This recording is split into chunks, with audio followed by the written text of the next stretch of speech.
Welcome, Pewter Report readers, viewers, and listeners, to a brand new edition of the Pewter Game Day Show, brought to you by BetUS.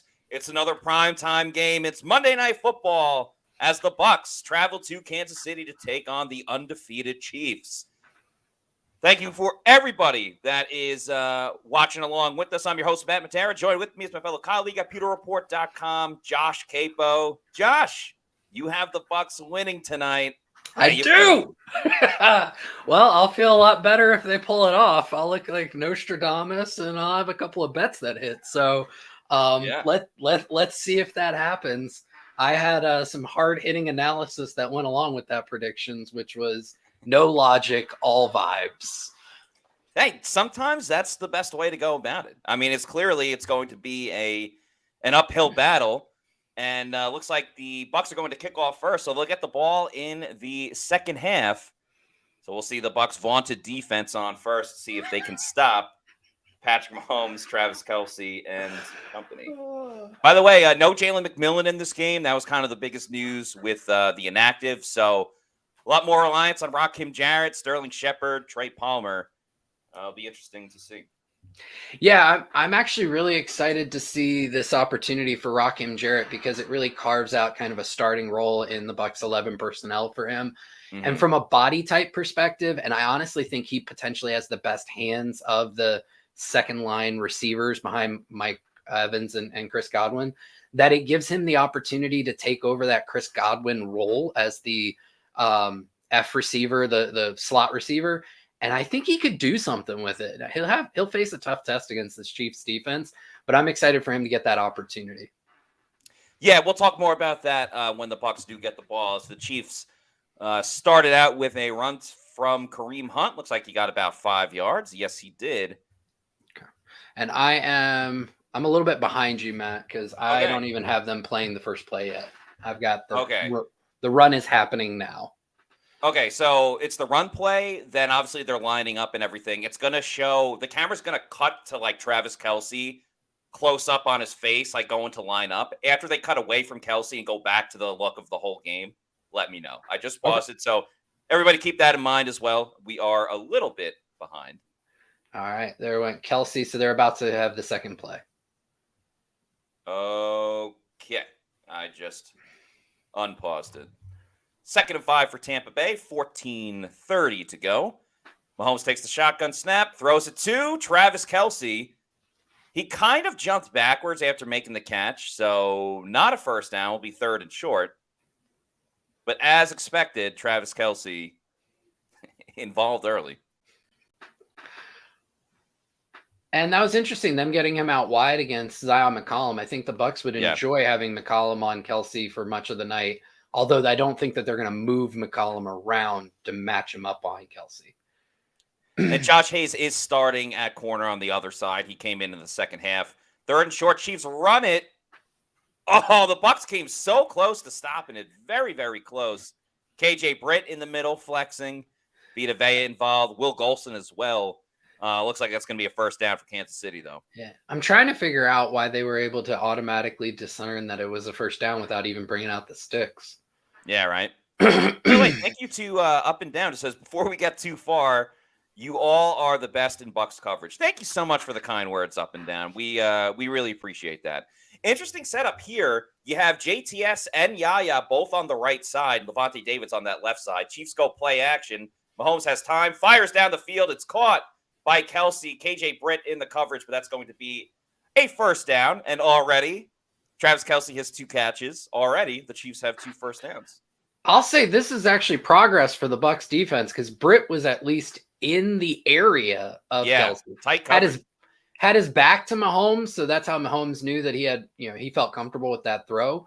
But that is progress for the middle of the field for this Bucs defense. Baby steps. Yeah. Chiefs are at midfield. They pitch it out to Kareem Hunt, who stays to the outside. Nice job by the Bucs. Keeps it to a 1 to 2 yard gain. And this is who the Chiefs are these days. They're not the downfield explosive passing attack with Mahomes kind of leading the way. They really run behind this extremely good interior offensive line. They try and get into third and manageable. Mahomes, and I don't mean this in a derogatory way, is a great game manager. They stay on. Yeah. They're one of the highest success rate teams in the league, and without many explosives. They just don't have many explosives. Another run, this time with Steele, Carson Steele on second down. What a cool story. Yeah. Very cool story. He's got like a pet alligator or something like that. By the way, we got a $4.99 super chat from Tyson C. Thank you so much. He says, I think we are a play ahead of you in North Dakota. Yeah, so we are on a little bit of delay. We synced up our TVs. So we might be a play behind. If you want to pause the game that you're watching right now and sync it up with us, please go ahead. But yeah, just a reminder to everybody, we are a play or two behind. 3rd and 3. Can the Bucs get off the field? It's Travis Kelce, so no.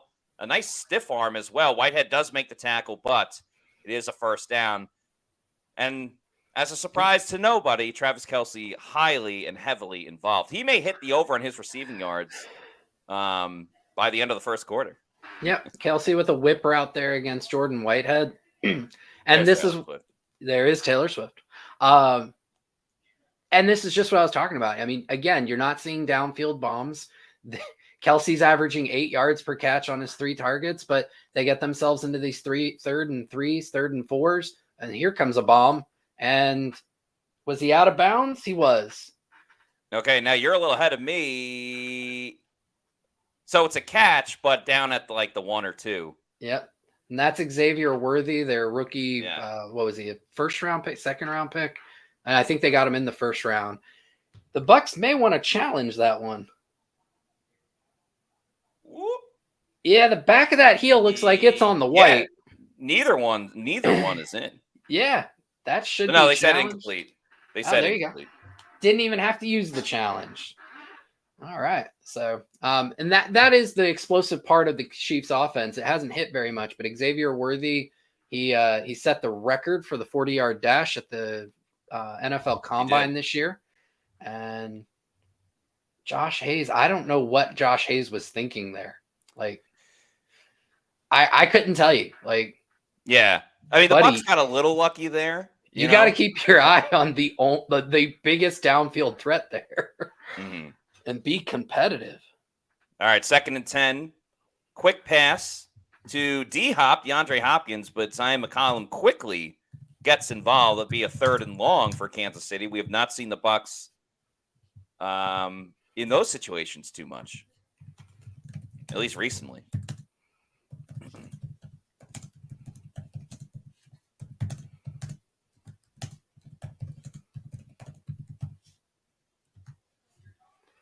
Let's see if the Bucs can get bailed out with that incompletion to Xavier Worthy. 3rd and 8. Vontae David lines up over the middle. They blitz David. Mahomes has time. Nobody's open. He's going to run, and he's sacked by Vita Vea. And that may have knocked the Chiefs out of field goal range. A big-time play by a man who is needed to step up if the Bucs want to win.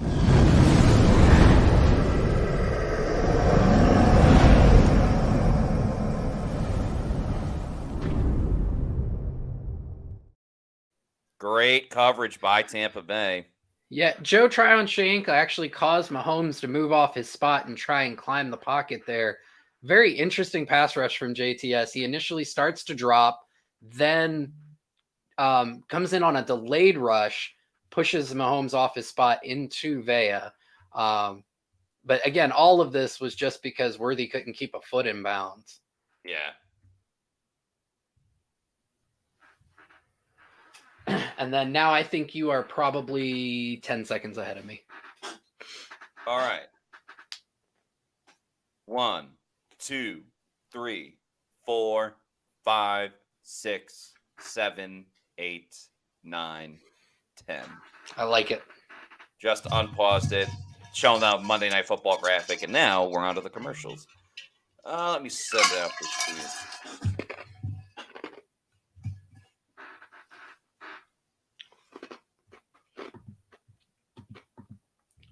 The Chiefs out of field goal range. They also got lucky with Worthy being out of bounds. I saw somebody put great coverage by the sideline to force the incomplete.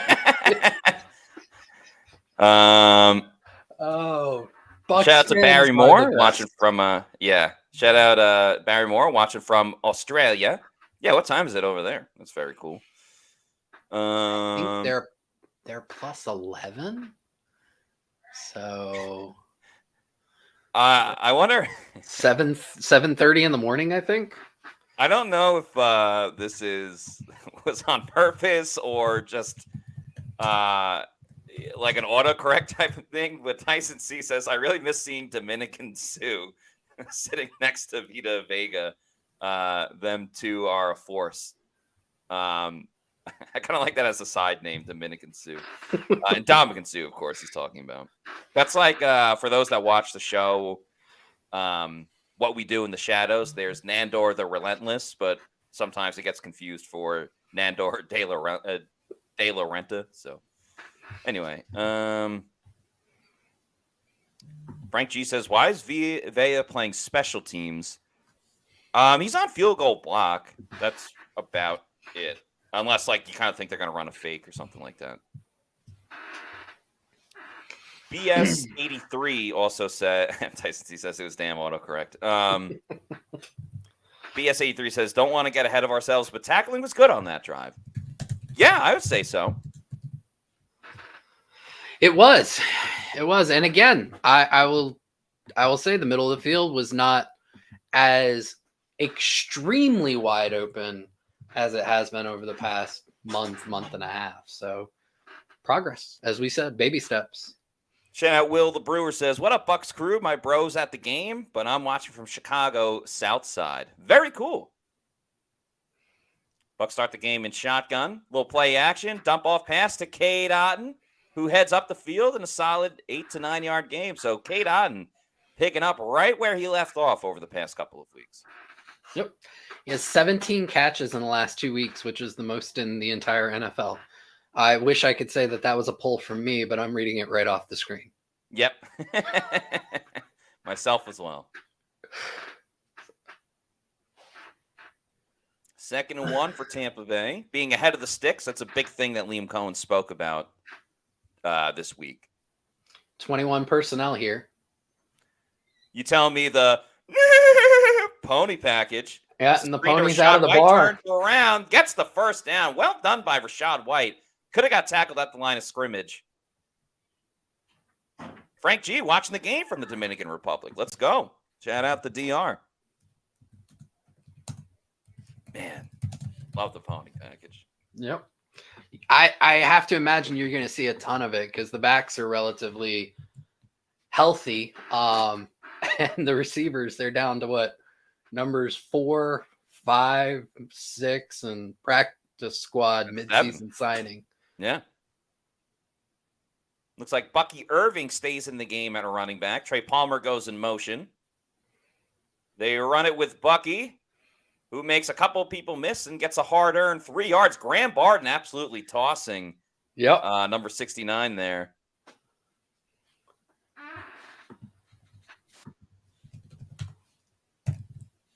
Bucky will stay on the field. 2nd and 8 for Tampa Bay.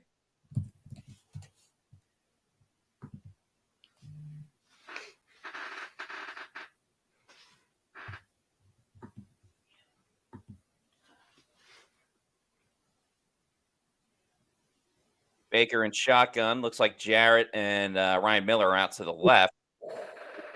Throwing down the field. It's nearly intercepted by Reed.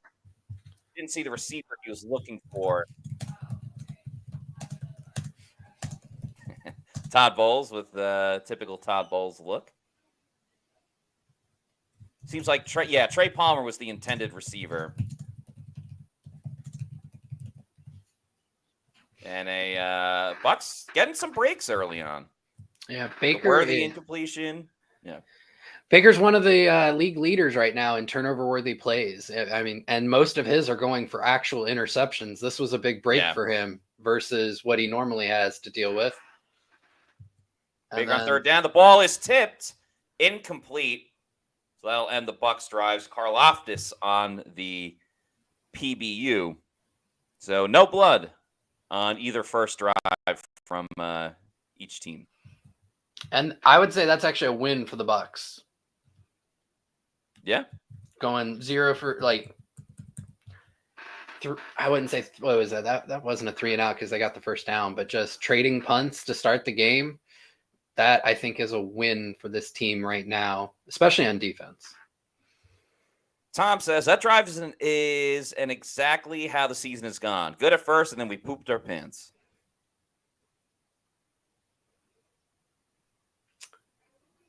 Reminder, it is raining there as Hardman takes it up the field, almost to midfield. So a poor job by the Bucs punt coverage. Yeah, J.J. Russell with the tackle, and does look like McCole Hardman is hurt. Yeah. Of course, Hardman, former New York Jet great, scored the game-winning touchdown in overtime in the Super Bowl.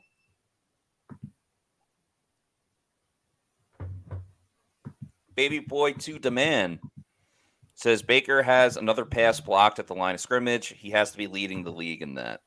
It was really bad last year. This year, it hasn't been as bad, but still not ideal. Yeah. I do want to note that despite the poor coverage, Trenton Gill with a 56-yard punt. Yeah, I've been pretty big on as far as a hater on him because Jake Camarda punter won, but that was good. It was a good punt. The coverage was down there, just didn't complete the tackles. Unfortunately. So Chiefs have good field position to start this next drive.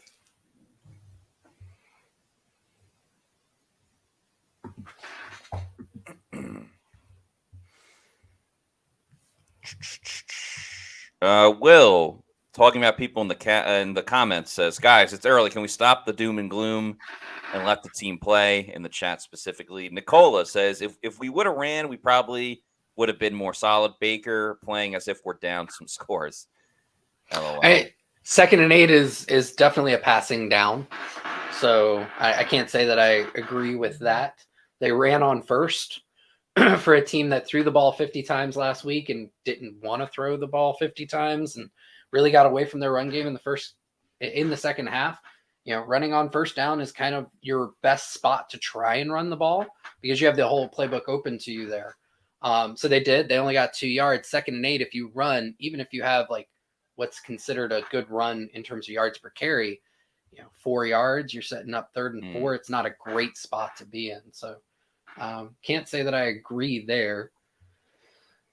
Baker's got to be able to see the dropping corner, though. That's been a big issue on a lot of his interceptions. Right. That's the interception against the Ravens specifically in the end zone. It was a similar situation. Yep. Yeah, it was cover 3. A.J. Terrell passed off the middle of the field route and then was able to undercut the ball. And that's the big thing with Baker is a lot of these throws, it's where he's putting the ball. Whereas if he leads the receiver deep, it's either caught or it's an incompletion. The way he's throwing these kind of back shoulder, if you will, he's giving underneath defenders a play at the ball. And, a couple of them went for picks last week and then, almost one here. Mahomes starts in shotgun for this next drive. They fake the handoff to Worthy, fake the pitch. Kelsey's in blocking. They find DeAndre Hopkins, though. Tyke Smith pushes him out of bounds, and he hit this weird circular thing that almost looked like a grill, but I don't know why a grill would be on the sideline. Andy Reid does love his food, but I don't think to that extent. A little bit of positivity from DeAndre Kadeem, who says, in a game like this, there is no space or no need for pessimism. No matter what we seek, the silver lining, one forward crew. And then on forward. 2nd and 2 for Kansas City. They fake the play action, thrown over the middle to Hopkins, who is making his presence felt in his second game with Kansas City. 6 minutes to go in the first quarter, by the way. We will have Chris Mathis from The Drive, the producer of The Drive, at halftime. And then T-Kraz joining us around the fourth quarter as we preview the overtime show and what's been going on. Yeah, on that Hopkins pass play there, it was just simply Bucs were in cover 3, and Kansas City was able to put I think it was Jordan Whitehead actually in conflict by having a back kick out to the flat, and Whitehead he's kind of on a hook flat, so he has to make a decision: does he cover the flat or does he cover the hook, which provides underneath coverage on Hopkins. He went for the flat, and the post there for Hopkins, or the slant, just opened right up. I don't use the word conflict enough. I think I'm going to start using that more. Oh, maybe it's because you're in such a good mood and you don't really get into conflict with others that often. Most of my conflicts are with myself. I think I'm going to use the word conflicted.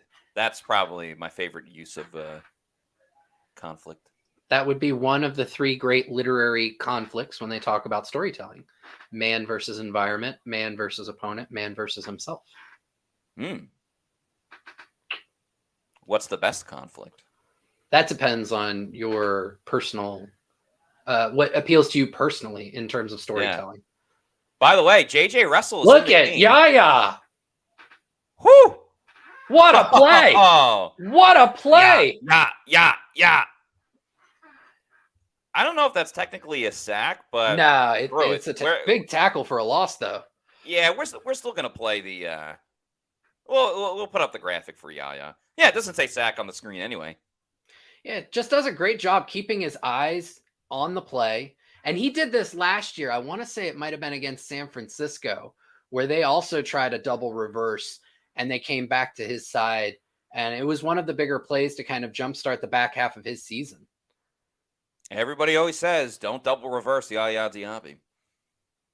Mahomes over the middle, caught by D-Hop, but for a very little gain. He'll make it 3rd and long. By the way, Bucs Basement with a $2 super chat. Thank you so much. Says, you guys see JTS doing cardio? Where's Ramirez? Well, Josh, you did point out on that first drive, it was the rush by JTS that forced Mahomes to move and eventually get sacked by Vita Vea. So JTS providing a little something. Yeah.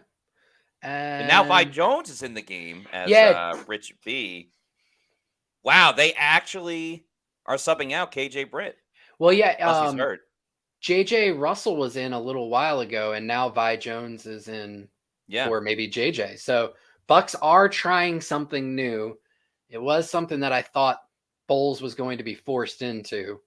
And so far, the Bucs 2 drives on defense and no touchdowns. That is a huge win on the road against Kansas City. Huge. Big time adjustment.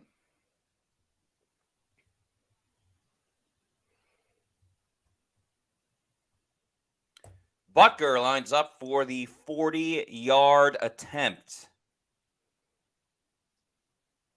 It looked like he slipped on that. It did, but the kick is good. Bucs are trailing 3-0, but hey, no touchdowns. That is a win for the defense, especially. That's right. The Chiefs started that drive at the 40-yard line. So,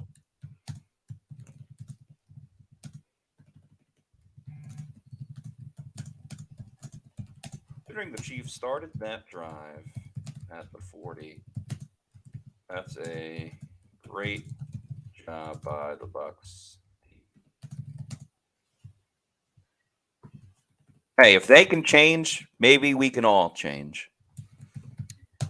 One thing I would never want to change, though, is the fantastic food over at Walk-Ons. Game day at Walk-Ons is just different, and it starts with the way our teammates prep each dish from our scratch menu.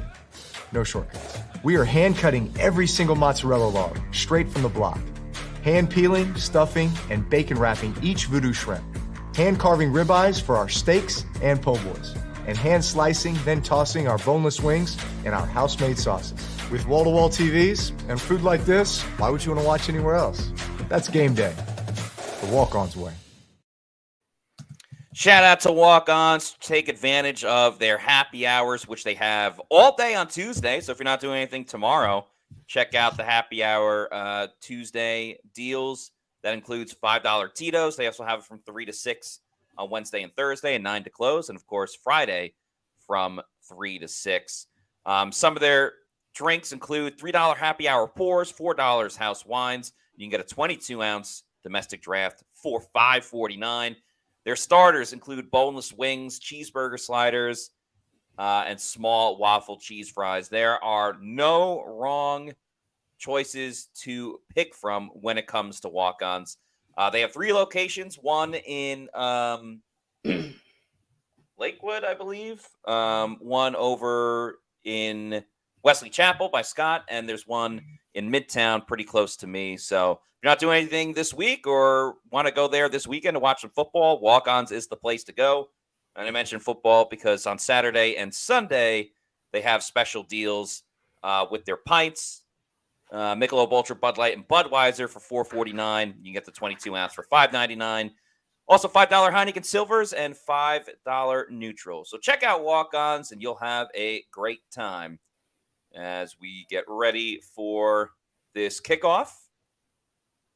Still a little bit of time left in the first quarter. Chiefs are up 3-0. There's 2:16 to go.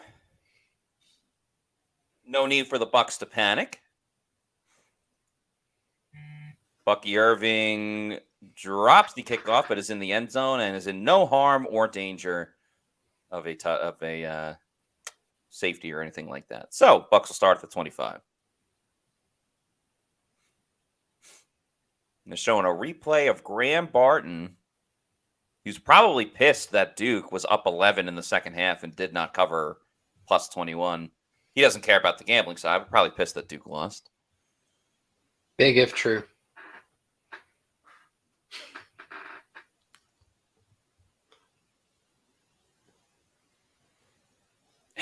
Bucky Irving remains in the backfield for the Bucs. Yep. Bucky takes it to the left side. No room, though. Yep. He gets cut down. So the Bucs, I mean, just part of Liam Cohen's offense. They like to run these tight splits, and you can kind of see from this replay here.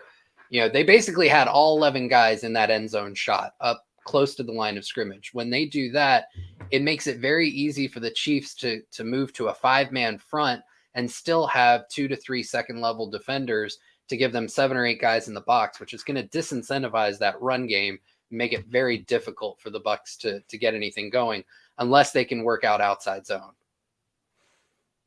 Yeah, and that's kind of something I thought was going to happen, where they would at least try to challenge the Bucs to throw it to their receivers or, K-Dot, and considering how down they are at the wide receiver position. They do run it again with Bucky Irving. They'll set up a 3rd and about 5, 3rd and 4 maybe. Yeah. If the Bucs are going to do that, I think they should move to more 12 personnel. In doing that, you just get a better blocker the better blocker. Or the other thing that they can try and do is try and spread out their receivers more and force the Chiefs to cover more ground and lighten up that box and potentially get them out of the 5-man fronts. Mayfield looking. He may have to scramble. He's running, holds on to the ball, but he is sacked. There is a flag on the play, and Baker is grabbing his leg. Uh-oh. He gets back up. It looks like he got a little gator roll, when you hold on to the leg. Yep. We'll see what this Hussey has to say about everything. John Hussey, of course, I'm talking about. Ooh, that's going to be helpful if you're a Bucs fan.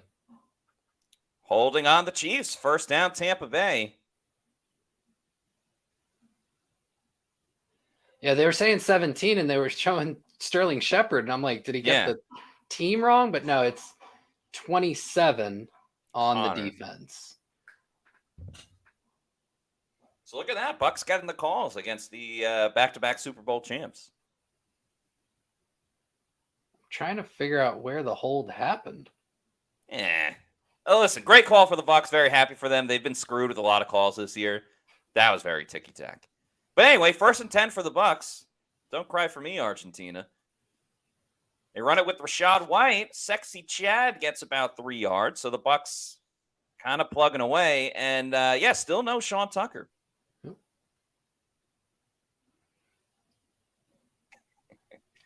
Yeah, That looks like it's going to take the Bucs to the end of the first quarter.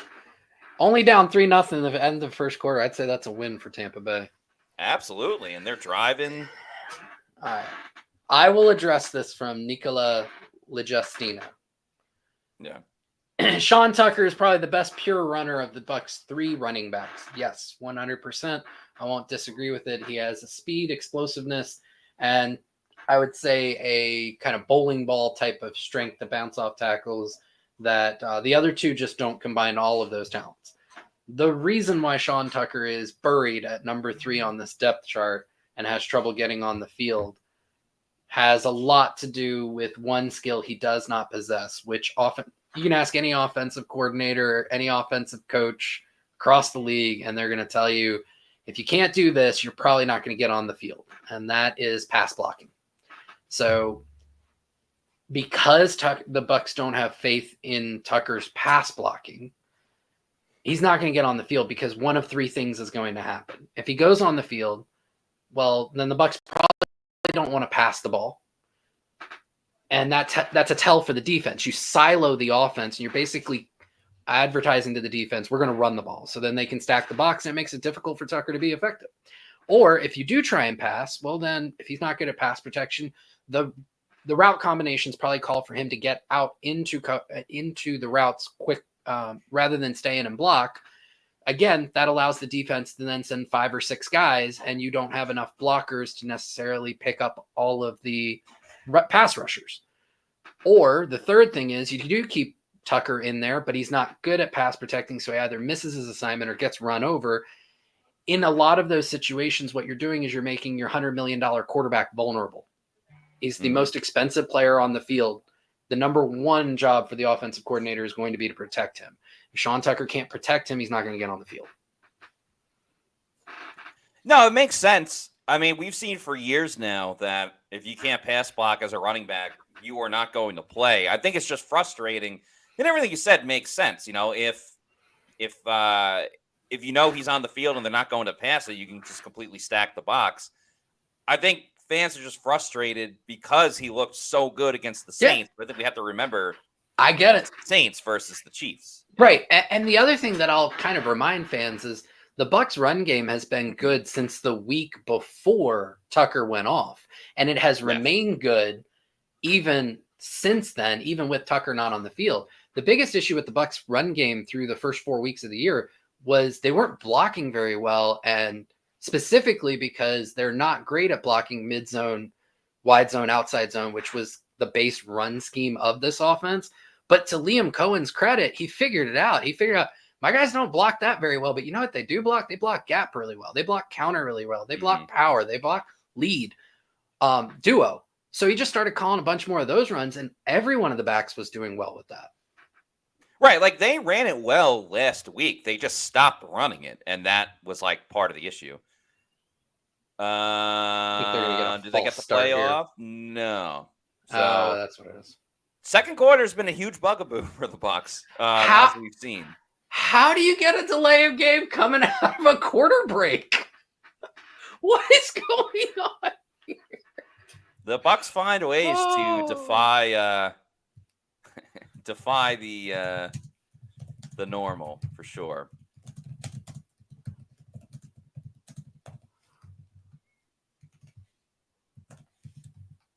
So 2nd and 12. Looks like they just ran the same exact play. Cade Otton makes the catch, heads up the field. Nice gain by Cade.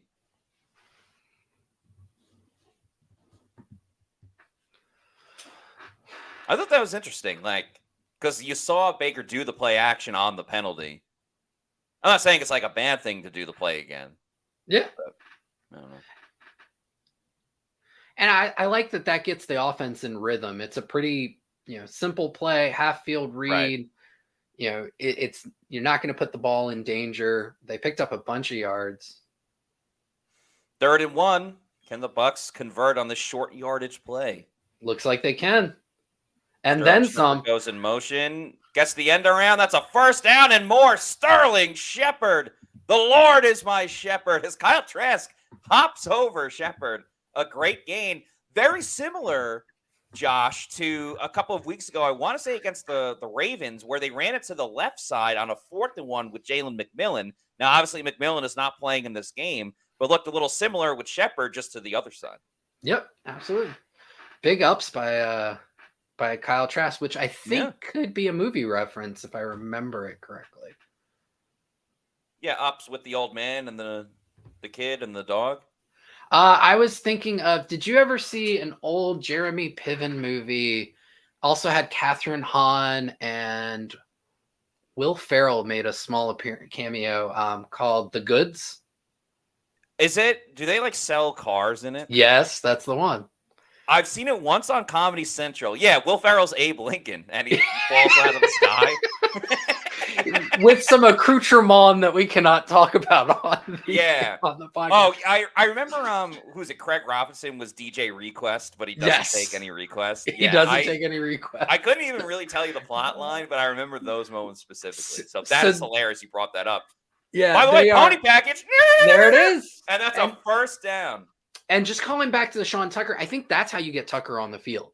Is you can get him in through the pony package and make him the motion back and kind of keep him out of the blocking schemes on runs. So that's a way that you can get him on there. But yeah, kind of going back to the what I meant by the movie reference is if you'll remember, Ed Helms played the boyfriend of the love interest for Jeremy Piven, and he had a man band because they were middle-aged men. They weren't boys, and so it wasn't a boy band. And I'm pretty sure the name of the band was Big Ups. Okay, I don't remember that, but I gotta see that movie sometime soon. One of my wife and I, our absolute favorites. There's a line in there that Catherine Hahn says. It's right at the beginning because they're on an airplane, and basically Jeremy Piven tries to light up a cigarette, and she's like, "That's against the rules." And they start talking about all the things you used to be able to do on airplanes that you can't do anymore, and all these restrictions. And they go through the restrictions, and Catherine Hahn goes, "They made me breastfeed an old man." And it's one of our favorite lines from any movie ever. And my wife and I will randomly say it out of the blue to each other just to get a good laugh from the other. I love it. Baker throws to Bucky for a loss of a yard. Reed was right there tracking it down. By the way, P. Simpson says, "Live hard, sell hard." That's it. Youthful guest, Bo Bice's brother, Eric Bice. Let's go.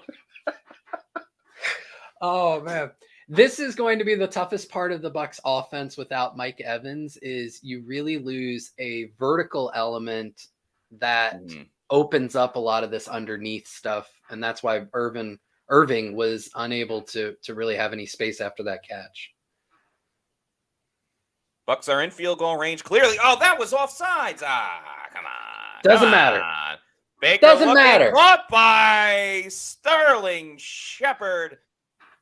Once again, the Lord is my shepherd. He gets a first down. First and goal for Tampa Bay. Give me that Bucky touchdown. I'll take a shot or Otten for my fantasy team for 500, Alex.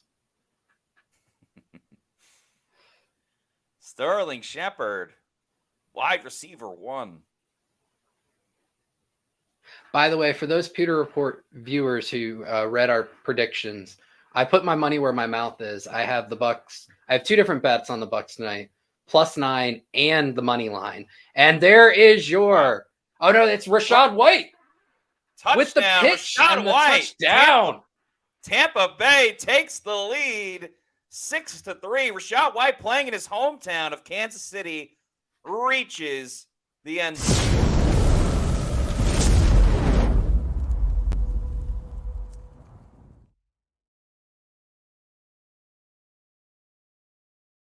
Man, what a wonderful drive by the Tampa Bay Buccaneers. They stuck with running the football. They ran it okay. I wouldn't say overly efficiently.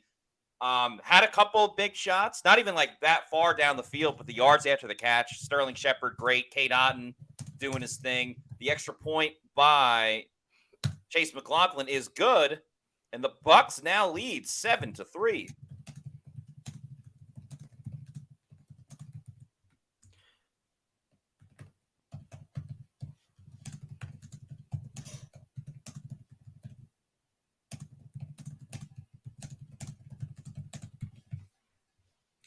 was a great job by Cohen. Just in terms of like using the entire width of the field, creative ways to get into run calls to help beat some of those congested boxes, and then using a lot of motion to find guys open in the flats and create after the catch. It was a really well called drive. Yeah, I think the patience was the key for sure. Yep. As Angelina S says, TD. Tom says, great patience on White. Yeah, not everybody's hating on Rachaad White now. BS83 says, boom! Shout out to AJ and Big Justice. Ben Parrish with the LFG. Hot Coldman says, Miller with a great block.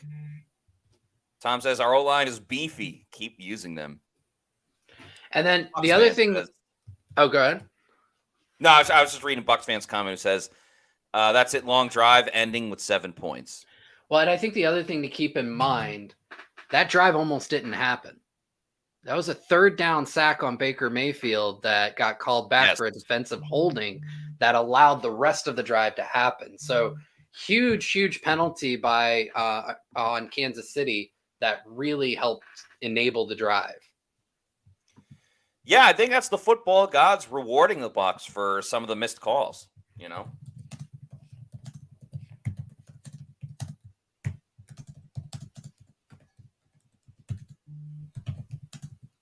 Yeah, you had the Worthy out of bounds.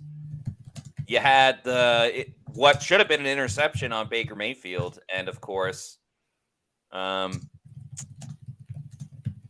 holding penalty.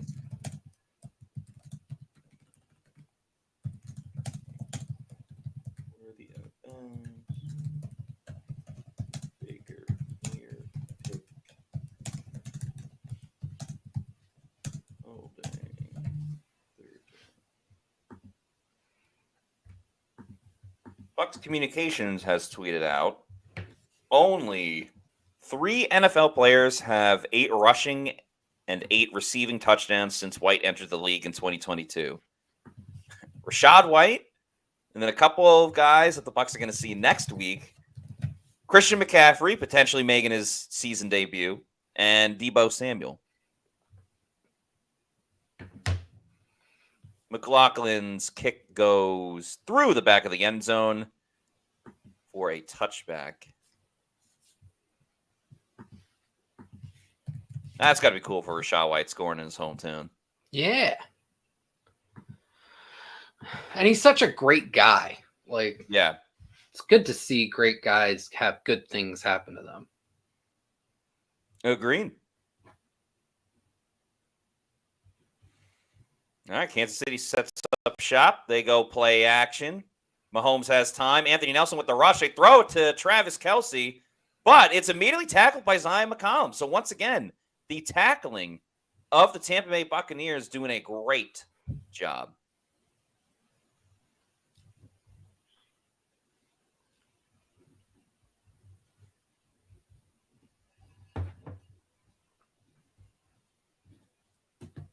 $9:55 to go in the second quarter. By the way, KJ Britt is back on the field, but we'll see what type of platoon situation that is. As Justin Watson, the former Tampa Bay Buccaneer, makes the catch, gets a first down.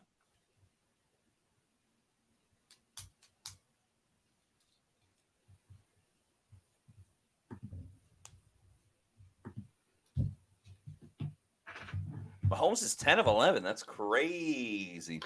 But a lot of those, again, like that's not great for the Bucs defense. But the big difference is not a lot of wide open catch plus a ton of run afterwards. Correct. There's a defender near the player who's caught the ball, and they've limited the yards after catch, which is a staple of a Todd Bowles defense. Yes, because it's the big play that has killed the Bucs. I mean, a lot has killed the Bucs, but those. Like, we've seen the Bucs get sliced and diced with soft zone and stuff like that. That happens from time to time. But it was the big play touchdowns, whether it was, Pitts last week or the Ravens had some big moments. Like, that was uncharacteristic of a Todd Bowles defense, for sure. And the vast majority of those aren't, like, deep shot throws. And it looks like is Patrick Yep, they're going to get the sack. Vita Vea. Holy smokes. Big Vea game. Whoo, that was wild. Oh, Let's get and the looks like Yaya Diaby's down, which I don't mean this to be crass at all, but like that seems to be a weekly occurrence. That guy's been playing through a lot. Yeah. Kind of a bad timing situation, but yeah, here's the video. Sack video.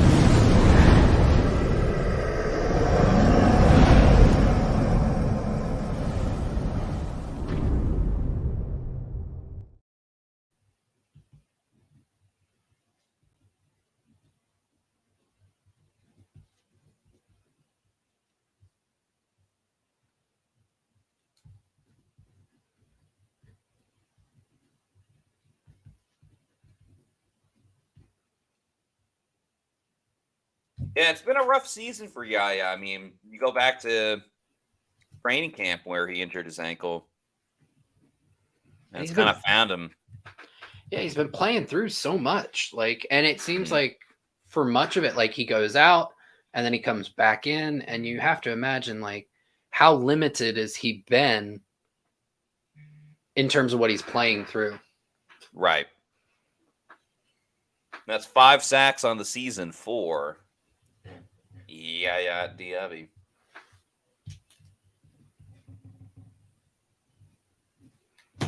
So that is going to set up Kansas City for 3rd and 10 when they come back from the injury timeout. It's going to be a big 3rd down for the Bucs defense. Will be. Because, by the way, just sorry, go ahead. I was just going to say, if they can stop the Kansas City here, then they'll be averaging through 3 drives, just allowing 1 point per drive. So typically most teams get 10 to 11 drives a game, and to knock out 30% with only a field goal, it would be huge. I was just going to give a stat update for everybody. Baker Mayfield is 7-9 for 49 yards. Sterling Shepard leading the way with 19 receiving yards on 1 catch. No, sorry, that was his rushing play. I'm an idiot. So Sterling Shepard leading the way rushing with 19 yards on 1 attempt. Bucky Irving, 15 yards on 4 attempts. And Rachaad White, with the only score of the game, has 2 carries for 10 yards and the tutty. Cade Otton leading the way in receiving with 22 yards on 3 catches. Sterling Shepard, 1 catch for 13. Rachaad White, 1 for 11. Bucky, 2 for 3. Trey Palmer has a target. Vita Vea leading the Bucs in tackles. He's actually tied with Zion McCollum, but leads the Bucs with 2 sacks and 2 tackles for loss. As Yaya goes to the bench, looks like he's holding his shoulder. Something to pay attention to. 3rd and 10 for Kansas City. D-Hop goes into motion. Mahomes over the middle. Justin Watson won a Super Bowl with the Bucs. Won a couple Super Bowls with the Chiefs. Being a factor in this game. Yep. So, and there's that JTS delayed rush again where it looks like he's going to drop. He's trying to confuse Mahomes and get him to basically not look over the middle. It didn't work. Mahomes was ready to just go right over the top of his head. What I really wish the Bucs would have done there is forget that delayed rush. They had a really creative pressure package against Atlanta last week on 3rd down that helped Levante David get a sack early in the game. Yeah, that's right. And really would have liked to have seen that, where they didn't even try the fake there. They just dropped a few guys from that side. Chris Braswell nearly got to Patrick Mahomes. Yep. Did a good job of avoiding the cut block there. Yep. Adam Slavon had a really great article for us just a couple days ago on Braswell and his, he's starting to emerge. You see a little bit more from him every week. That was a legitimately great pass rush there that almost got home. No doubt about it. Xavier Worthy goes in motion. What a play by Levante. Wing pass. Hey, LVD. How are you? Sifting through the perimeter screen and getting there for a tackle for a loss. Man, job well done. Gets through his old teammate, Justin Watson. Bit of a poor effort by Watson, but hey, Bucs will take it.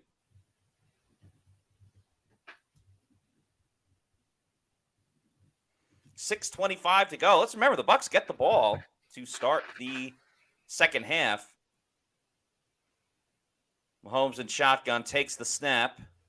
Looking, he's going to move up. Throws it down the Did field. he catch that? Wow. It's caught by DeAndre Vintage Hopkins. Hopkins. Holy smokes. There was good Hopkins pressure against on that, too. Winfield. Yeah. Wow. I mean, listen, that's why the Chiefs are undefeated. That's why they've won the last 2 Super Bowls. They are a tough team to stop. Even when you think you have them on the ropes, they go out and trade for DeAndre Hopkins. I mean, you had Josh Hayes and Antoine Winfield Jr. played it well. It's just D-Hop was D-Hop. Yeah, I'm curious too, because, and again, it's a slow-mo replay. We have the advantage of it. It seemed like Winfield only saw the ball and maybe didn't necessarily know that D-Hop was like right there. But Bucs make a good tackle on 1st and goal. At least we initially thought so.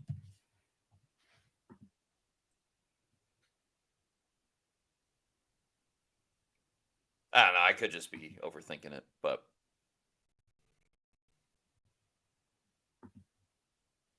yeah, tough one. 3rd and 8 too. 2nd and goal. It's probably Travis Kelce time. They're probably going to do that little play where like they fake the handoff and then Mahomes goes underhand on a shuffle pass to him. I don't even think he's on the field right now, though. So never mind. They run it with Hunt again. Ooh, he gets to about the 2-yard line as Vita Vea and Creed Humphrey exchange pleasantries.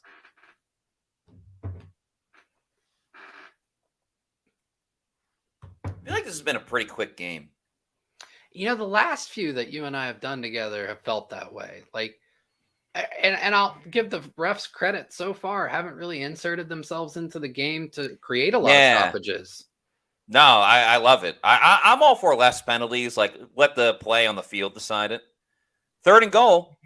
Mahomes looking. Throws over the middle. Caught. DeAndre Hopkins killed the Bucs on this drive. The Chiefs regain the lead.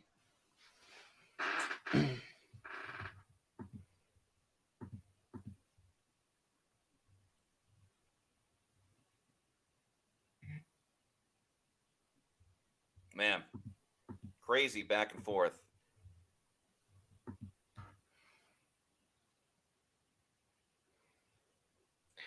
Yeah, you saw Winfield had to cut down on Kelce on the underneath route, and that's what opened up the back of the end zone there. But Bucs will get the ball back with 4 minutes to go, coming off of a very good drive. Could double dip. Yep. Chiefs now lead 10-7. Yeah, 4 minutes to go. You get your 4-minute drive. You can tie it up, maybe even take the lead. Don't worry just yet, folks.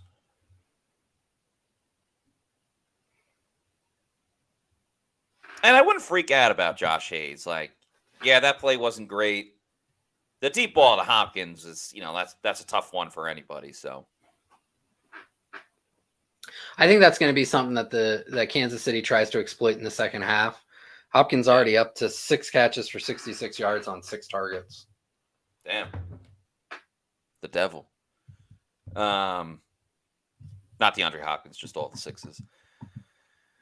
Yeah, D-Hop leading all receivers in this game with that. Mahomes is up to 126 yards. I have some interest in that based on all the prop bets that I did. Travis Kelce already 5 catches. 25. P. Simpson says, what's it like to be a Chiefs fan? Got to be boring to watch a team that does everything perfect all the time. But they haven't been perfect this year, despite their record being perfect. Yeah. I don't think Kansas City fans are very upset about, say, a boring team that's 7-0. Yeah, because you know what's not boring is winning, regardless that of how is true. Mark Alonso says, we hot Garbo. I mean, you're down 3. And the defense has to the best team in the league. On the road. And I don't know.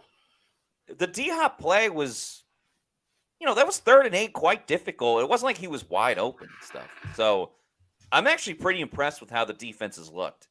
Like, Mahomes hasn't been comfortable. He hasn't been. The pass sitting rush has back, been real. Yes, the pass rush has been legit. I feel like they've blitzed a lot less, but just given like very different looks. Like maybe blitz, but not bringing extra rushers and just having other guys drop back. That'll be interesting to check out, tomorrow and stuff after the game. But yeah, and Shaggy with a great point. Bucs best second quarter in weeks. Now that is very true. Yeah, just looking at what Pro Football Focus has tracked, Levante David has 2 pass rushes, KJ Britt has 1, JJ Russell has 1. Those are all of your non-traditional pass rushers. So it looks like they really are playing, 4 down and go.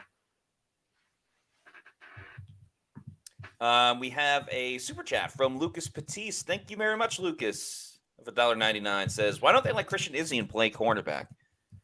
Well, he hadn't played quarterback since high school until the first game of the season when everybody got injured. I mean, he's trained all season long as a safety and throughout his first 2 seasons in the NFL. It's kind of tough to, ask him to play a completely different position. Yep. Although in his limited time, what was it, about a month ago, he actually looked pretty good on the outside. Yeah, he was fine. He really was fine. Looks like Bucky Irving is back in the game. Actually, we got the pony package. They run it with Bucky Irving up the middle for about 4 yards. Yeah, and really, they've been using just kind of one play on this pony package for the most part, or working off of this one play, which is just Rashad in motion to the flat, helps to stretch the defense out horizontally, and then they run an inside zone with Bucky. 2nd and 7, 3:38 to go in the second quarter. Just a reminder, we will have Chris Mathis on at halftime, get his thoughts about this first 2 quarters. Ooh, fake handoff. Baker moves up, and he is sacked. Uh-oh. And then Graham Barton pushed after the play. Is that Karlaftis? Yep. Good game for Karlaftis. Had the PBU on the first drive, and now a sack. Yeah, I don't know what Cade was doing there. Like if he expected Baker to kick further out. Right. Tyson C with the $1.99 super chat says, Troy Hill wasn't activated? No, he was not. And Josh, you had an article about Troy Hill as well. Yeah, real quick, Rashad White on 3rd down does not make it to the first down marker. It looks like the Bucs will have to punt. So Troy Hill, yes, he's a cornerback, but he really hasn't played outside for about 3 or 4 years now. He's always been more of he played outside early in his career, and then I want to say a couple of years ago, the Rams had to use him outside there out of necessity. But but he is more of a nickel back, and the Bucs are very deep at nickel. You've got Tyke Smith is back from his concussion. Chris Izzian is his backup. Tavier Thomas is on the roster, and he's had success as a nickel. So Troy Hill is really your 4th nickel, and not really a guy you want playing outside in his 10th year at 5'10", 180 pounds. Just not very physical. He'd struggle against D-Hop just as much, if not more, than Josh Hayes has. Right. We have 2 super chats from Trustin Vorbeck. They're actually the same one. So thank you so much, Trustin. We really appreciate these super chats from you. As Trustin says, screen. It's working, LOL. Whatever it takes to make T-Swift to shed a tear, LOL. The Manning cast is also giving us some props. Very cool. Who are the guests tonight for the Manning cast? Because people were pretty angry that they didn't really have any Bucs guests for the Monday night game against the Ravens a couple of weeks ago. I didn't see any announcements. Let me look at that real quick. I'm trying to pull it up right now for you. And it is Bill Belichick. Right, he's on every week. Jason Sudeikis, who is a diehard Kansas City fan, and Maria Taylor, NBC sports reporter and a former ESPN reporter. So, no. He's great.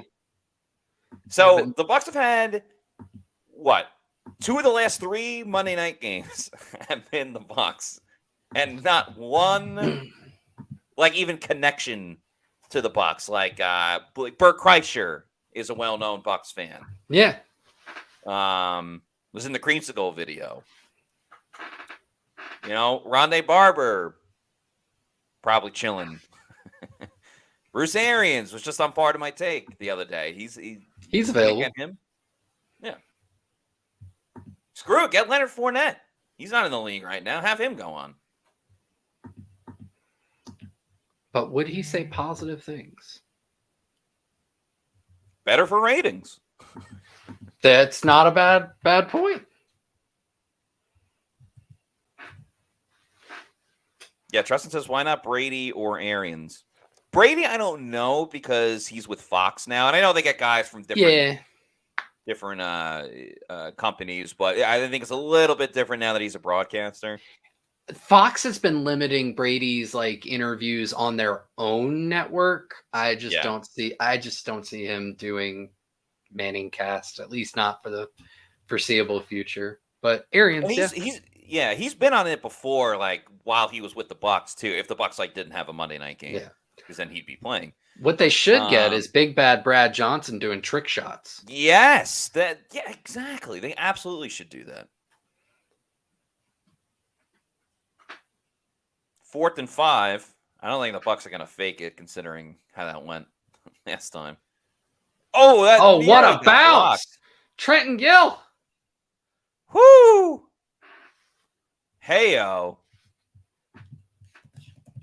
Let that clock tick. Well done, Trenton Gill.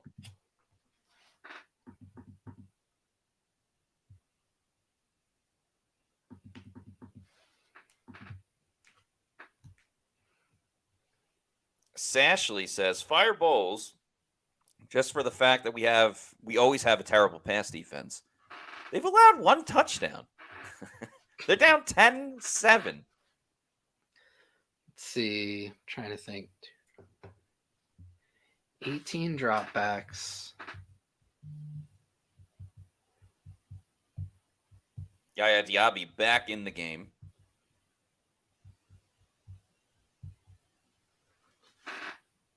Mahomes steps up, dumps it off to Samaje Perine, who ends up getting a first down. Chiefs will be in their no huddle situation going on with 1:35 to go. They do have all 3 timeouts as well. Looks like, is that J.J. Russell in there? Whoo! Ooh, Josh Hayes. Did he catch that? Obviously, the Bucs are saying no, but the refs say everybody's kind of walking back. I don't think they're giving that to him. Nope, that's not going to be it. Well, I know what Xavier Worthy is going to be working on this week. Yeah. Great job to hold on to the ball by Worthy. Great play on the ball by Josh Hayes to force the incompletion. The 2 incompletions have been to Xavier Worthy on close plays on the sideline. 1:24 to go, 2nd and 10.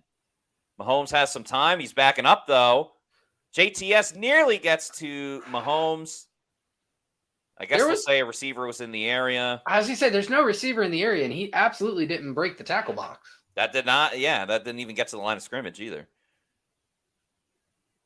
Nice rush by JTS. Yeah, I mean, took him a little while, but finally got there. Him and Vea. All right, big down. 1:18 to go. This is why Todd Bowles holds on to his timeouts for situations like this.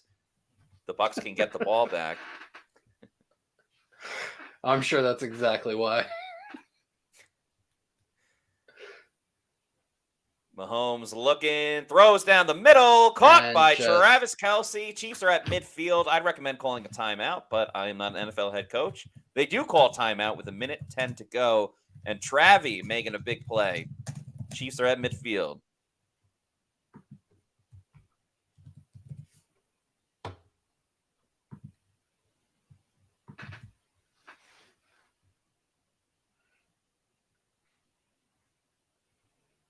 Yeah, just found the spot in the zone. There's usually a good 5 to 7 yards in between the underneath and the high zones. And if the pass rush doesn't create more pressure quickly, it's just going to continue to be open.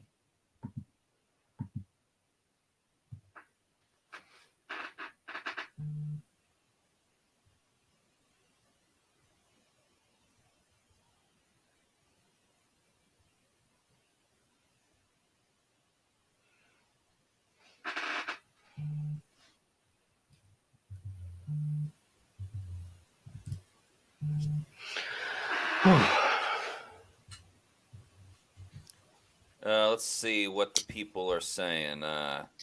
AJ said, "Did Mahomes wake up yet? He got 450 passing yards yet? Not yet. He's at 157, so he's on pace for 300." A lot of people are saying intentional grounding. They really wanted that. I thought it was like I can't figure out how that was. I agree. I'm in full agreement with you.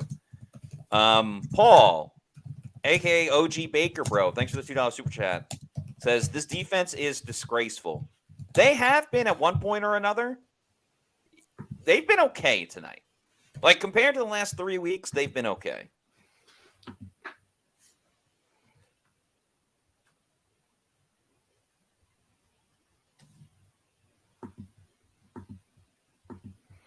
I'd also like to see them get Cansey outside.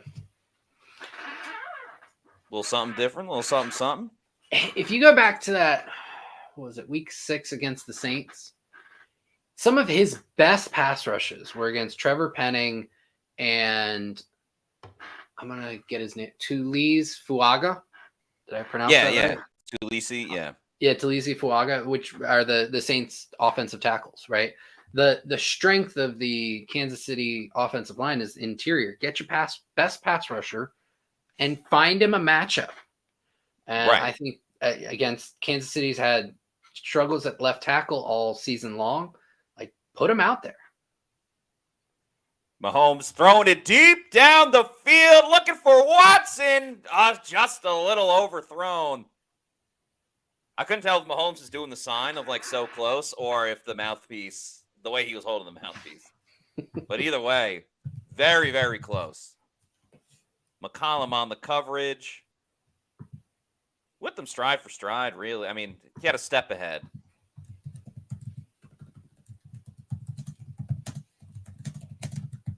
Man. Close. But no cigar. So 2nd and 10 for Kansas City. Got Braswell on the field again. Logan Hall lining up on the outside. Mahomes throws it to Kelsey, who loses the football. That? There's the turnover the Bucs were looking for. Possibly. Potentially. And it is! Football! Woo! What a play! Wow, what a turn of events. Yeah, we still don't have a video for fumble. We just have it for interception. But I'll say fumble! Tyke Smith! Man, I know there's the peanut Winfield. punch, but yeah.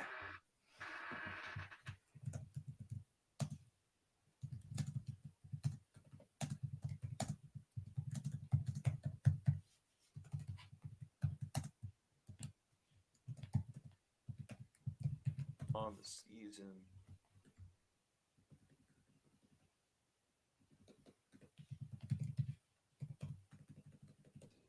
For punching ball out. All right, now we'll see if the Bucs can tie it up. They have to capitalize on this. Got to. They start out with a catch by Cade Otton. Call timeout. Oh boy, we're really in it now. I think they gave him out of bounds. Okay, cool. Nope. Timeout, Bucs. Okay. No, well, they used it. At least they stopped it.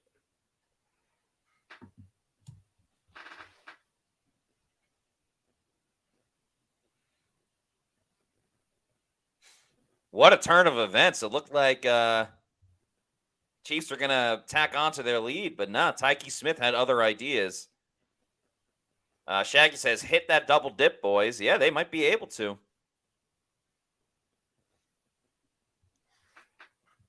McCall Breath 2011 says, where's all the people hating the defense? Bowles didn't call that play, right? Let the team play until the game's over. Have any semblance of faith. All right, 50 seconds to go. 2nd and 6 for Tampa Bay. Baker looking, throws to the sideline. This ain't a catch. Man.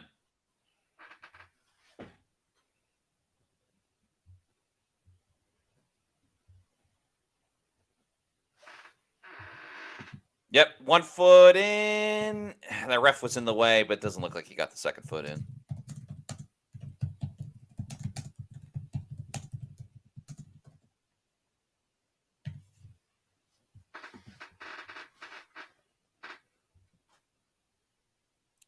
$46 seconds to go. 3rd and 6. Baker, calls his own number. Gets the first down and more. Timeout. Oh, there's a flag on the play. Oh, no. Looks like it's going to be on. Oh. Yeah. Cody Mauk, I think they called it on. If I could read lip correctly. Yeah, I did. Holding on Cody Mauk. Man, that would have put the Bucs right on the cusp of field goal range. With 41 seconds to move it closer.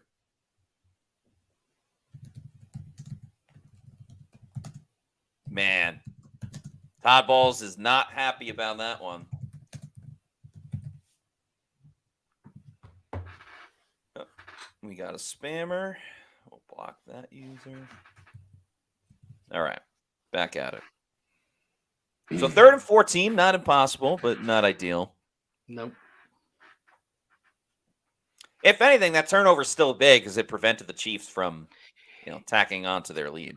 Yeah, what'll be interesting here is you got to go for the points, but that also brings up an incompletion, and you're still giving Patrick Mahomes probably more time than you want to. Yeah.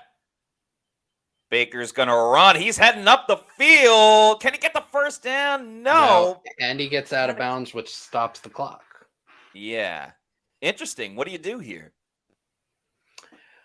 I'm aggressive. Yes. I think this is 4th and 4. And are they on plus side? Not quite plus. Yeah, they're on. They're like at midfield. Yeah, it's a little risky, but I agree. You're on the road as a dog. I go for it. Man, so close. Looks like they're going to punt, considering everyone on defense is coming off. Little fake? No, Just absolutely kidding. not. I kid. Surprised they didn't get the long snapper on I think he false started. Yeah, right. All right. Let's see. Let's talk about our friends right now at Autograph. We're going to bring our friend Chris Mathis on in just a moment. But first, let's talk about Autograph. People have asked us before, are we going to have an app for Pewter Report? And our answer is no, because it's almost like having a Pewter Report app with the Autograph app. It was co-founded by Tom Brady on the belief that devotion should be rewarded and the future of fandom belongs to the fans. It's already what you do as a fan. It's reading blogs, listening to podcasts, watching breakdowns, all in one place. So you can read the Pewter Report news on Autograph. You can watch Pewter Report videos and podcasts. And, of course, get rewarded in one free app using the promo code Pewter. That's PEWTER when you sign up with Autograph. It's good to use on iPhones and Androids, and they have it for several sports as well, not just football. So any sport you're into, you could find it over at the Autograph app. All right, joining us now, one of the hardest working men in show business, doing the show from, I believe, his car right now because he's at another event too. So doing double duty is Chris Mathis, of course, the producer. What's up, guys? Chris, thank you so much for joining us, especially doing anything you can to get on the stream. How's it going? And give us your thoughts on the biggest takeaways from this first half. Well, I'm not going to lie. I am in the backseat of the vehicle right now. It's a little bit tighter than what I hoped. However, I got the real deal mic ready to go. I am pulled over. I have been keeping up with the game. I've been very impressed with the way the Buccaneers have played here throughout the first half of this game. Really like the way that the Bucs offense came out, firing guns a-blazing. Unfortunately, weren't able to capitalize as much as we would have liked. And Baker Mayfield did get away with what should have been an interception. Aside from that, I like the way this team started, and ultimately the physicality of this Buccaneer football team has been what's impressed me so far the most. You saw the pass rush come through a couple of times. It feels like these guys got up for the moment. I don't think this is a moment in which Kansas City overlooked the Buccaneers. I think this is a moment in which the Tampa Bay Buccaneers came into this game knowing they were the underdog, knowing they had something to prove, and that they really wanted to end this winning streak for the Chiefs, but more importantly, get back in the win column themselves. And just real quick, it looks like, and Mahomes will go down again with Kalijah Cansey getting the sack. That should end the half. So the Bucs will finish the first half with 3 sacks with very little blitzing. Chris, how much do you put into, the Bucs certainly got a few breaks, right, which have helped them kind of stay in the game. The Xavier Worthy down the sideline catch that was just outside, the other Xavier Worthy catch that was just out of bounds. I want to say the whole defensive holding penalty, which eventually led to the Bucs only score. Do you think that the team can continue to stay in this ball game if the Chiefs stop beating themselves in certain situations? You know what? I think as long as the Buccaneers don't beat themselves, continue not to turn over the rock, I think they're going to be okay no matter what. Now, unfortunately, we have seen the Chiefs benefit from the refs in the past. Hopefully that's not the case if this game comes down to it. But as long as Baker Mayfield continues to protect the football, I know he had that scare, and you could see the TV crew cut to his face, and he knew he got away with that one. He's like, man, I'm fortunate here. The key for Baker Mayfield moving forward is not being too timid, knowing that he almost threw an interception, but just moving on. And that's what Baker Mayfield is so good at. He's got that moxie. He does clear his head really quickly, whether he has success or failure.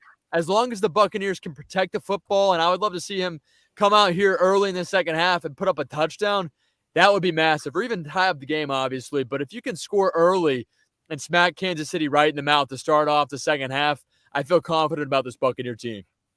Yeah, the Bucs have typically been great on their first drive of the game. Usually they're getting the ball to start it with the kickoff. They will for the second half going into the third quarter. But on the other side of the ball, I think one of the most impressive things by the Bucs defense has been their ability to make the open field tackles and not really allow the big splash play. What have you seen from that area of the game? Yeah, a huge improvement. That's been one concern about this Buccaneer defense throughout the season, at least over the last 3 or 4 weeks.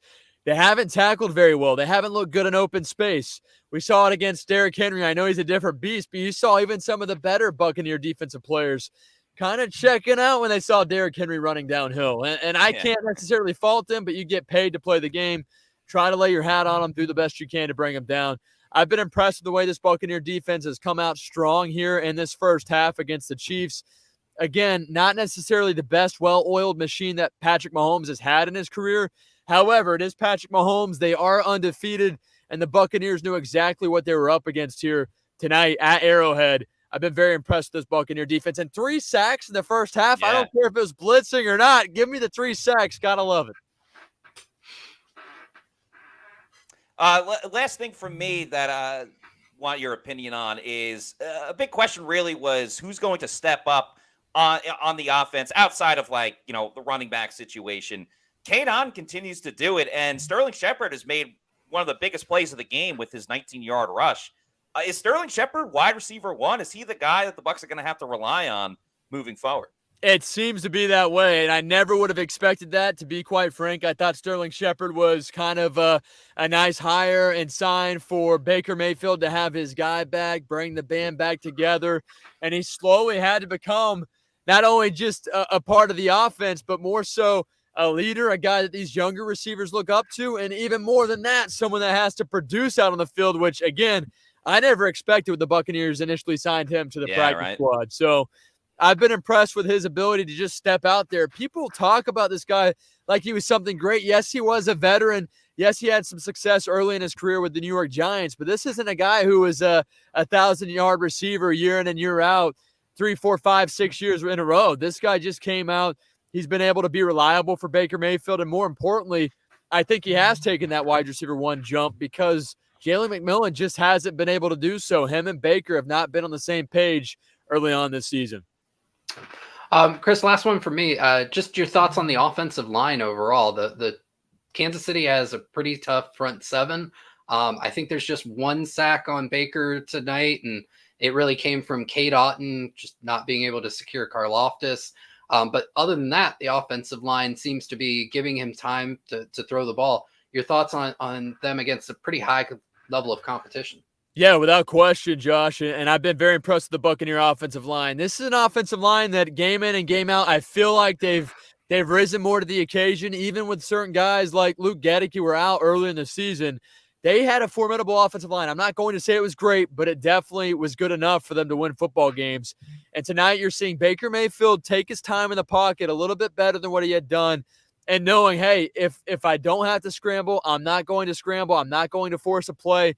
I feel like other than that one pass that was almost picked off by Reed, Baker Mayfield has done a really good job of just taking what the defense had given him here in the first half. And hopefully that'll continue here in the second half after the Buccaneers score a touchdown early on. Yeah, let's see if the Bucs can pull off the big upset. They're in a tight game with the Chiefs with the second half coming up in a little bit.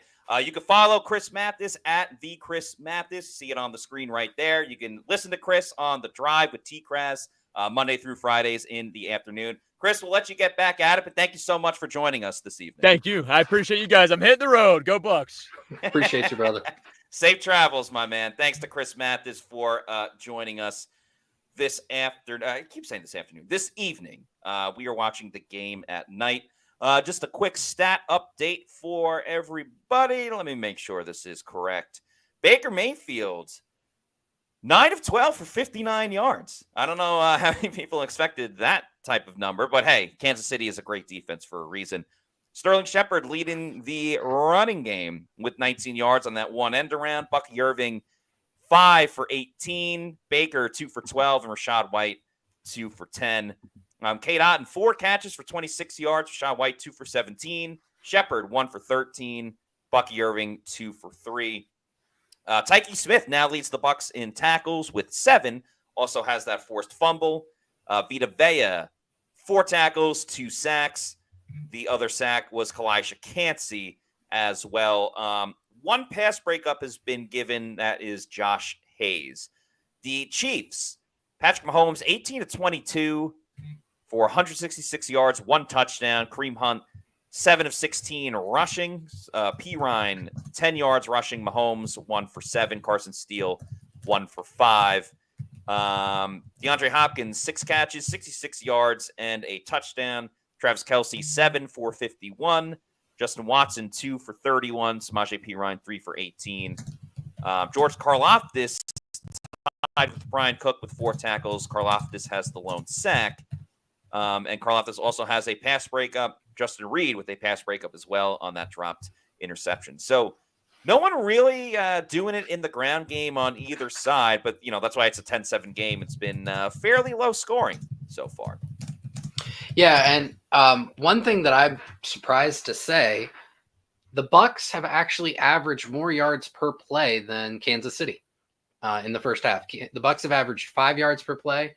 Kansas City has averaged only 4.7. Now, a big part of the reason why Kansas City has only averaged 4.7 yards per play is because of those 3 sacks. I'm trying to see. They cost Kansas City a total of 19 yards on those 3 plays in the wrong direction. You take out those sacks, and it becomes, my math isn't right. 175 plus 19 divided by 34. And then it goes up to almost 6. So those sacks have been critical for the Bucs, keeping Kansas City to just 10 points, So the big difference is in explosive plays. The Bucs only have 1 explosive play in the first half. That was the end around to Sterling Shepard for 19 yards. I'm trying to think. P. Ryan has an explosive run. There's been at least 3 explosive plays for Kansas City, and I want to say at least 2 of those ended up helping them score points. So tale of the explosives, and then the Bucs with the one turnover was huge because Kansas City was driving at that point. That is very true. Another thing that's going to be huge is the Tampa Bay Buccaneers cruise coming up in March of 2025. We're on the Bucs cruise. Of course, we're playing pool volleyball.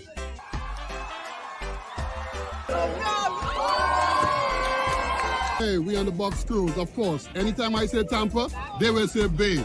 Tampa! Hey! Tampa! Hey! Tampa! Hey! We're on the Bucs cruise. Of course, I've got my Super Bowl 37 hardware. What do you think? We're on the Bucs cruise, and of course we had a pirate night.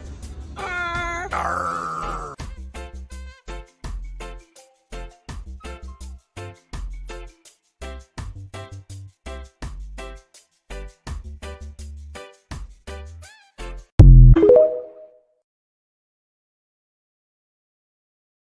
Reservations for the Tampa Bay Buccaneers cruise are closing up because they are getting taken by everybody that has already signed up for the Bucs cruise.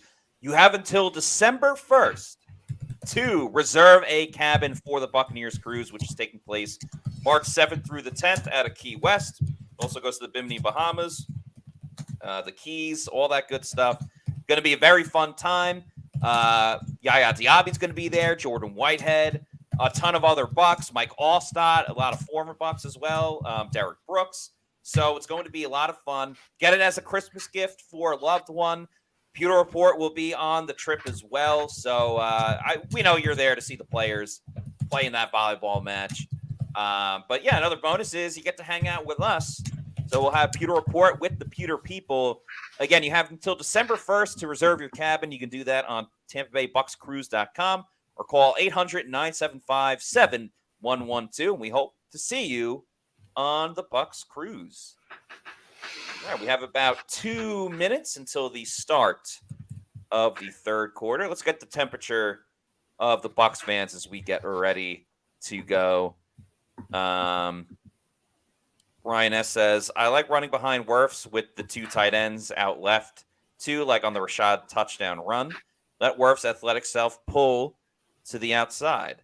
Ryan S. also follows that up with, be nice if Mal could get out pulling left on that design, too, knowing it's a pitch. And the backside defensive tackle would have to be lightning fast. Good point. Christopher Cole says, refs are trash. I mean, I'm trying to think of anything egregious, like the intentional grounding, but if that's the only one, and the Bucs benefited from a phantom holding call that led to their only touchdown.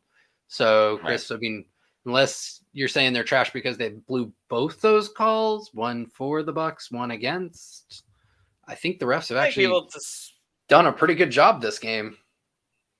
Yeah, I think people just like to be mad at the refs. I know I do as well. So.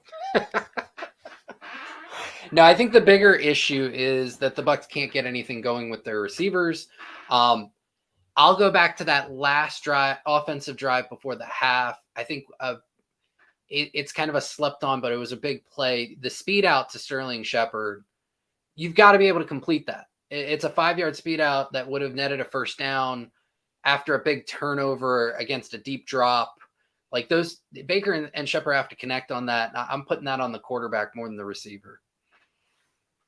Sashley says KC will make adjustments and the Bucs won't, as usual. Watch and see.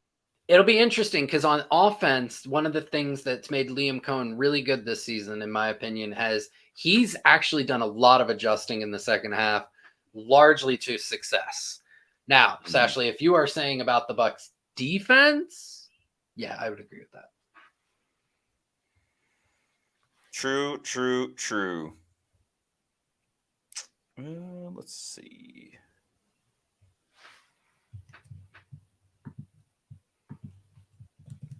Okay. Cool. All right. Second half is about to kick off. Bucs trailing 10-7, but a very close game. They could take the lead on this opening drive.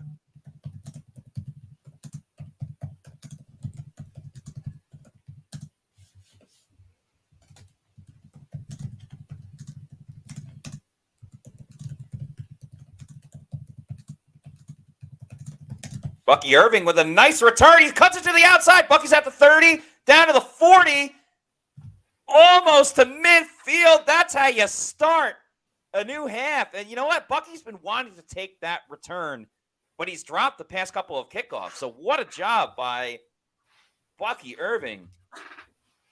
Huge. And I'm probably 4 seconds behind you on this, Matt.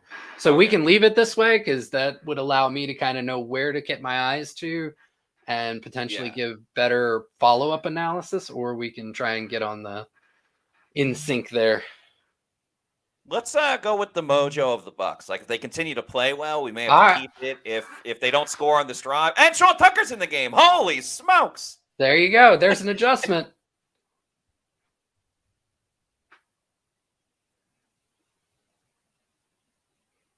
And he gets about 4 on that first carry. Yeah. Wow, people are going to go crazy. Mia says, Bucky. Tom says, Bucky is spark plug, energizer bunny. And then Tom says, Tuck. Mark Alonso says, Buck and Tuck might be back.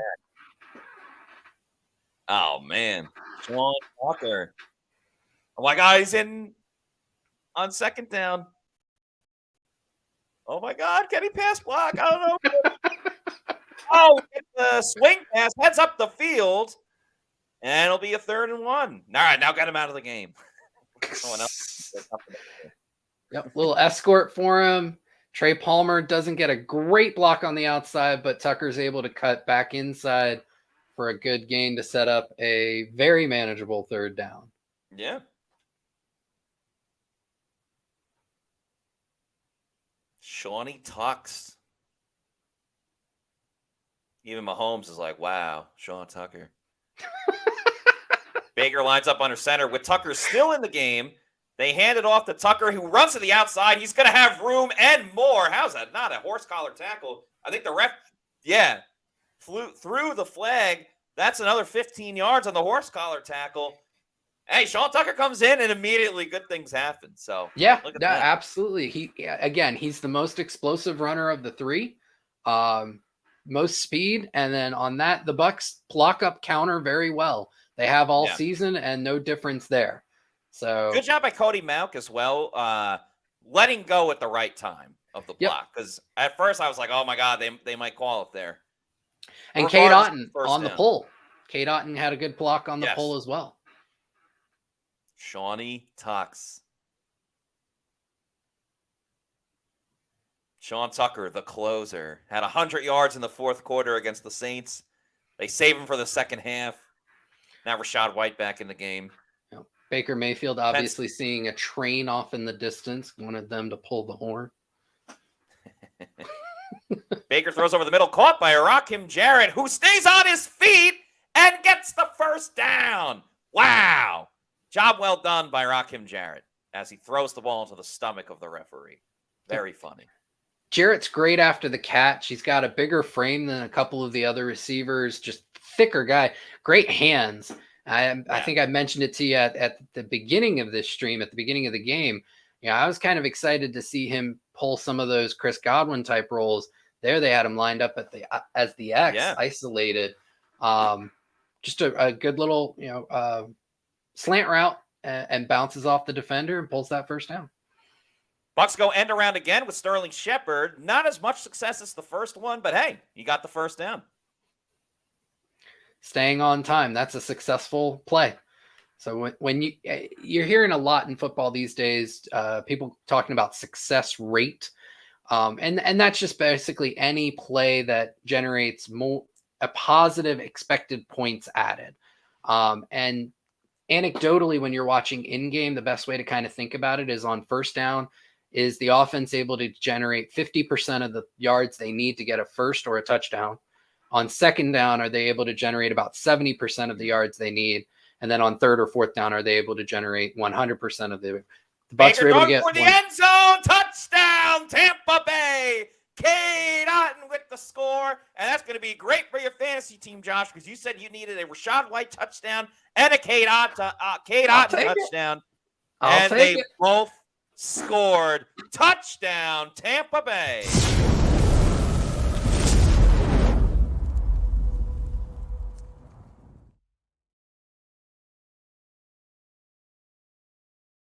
motion out, just gets around.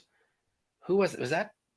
Oh, Justin Reed gets around Reed, motioning over. They're trying to cut down on Cade. Didn't think he would go vertical because Cade had been running that motion to the flat all game. Like most of his caches were motion to flat, motion to flat.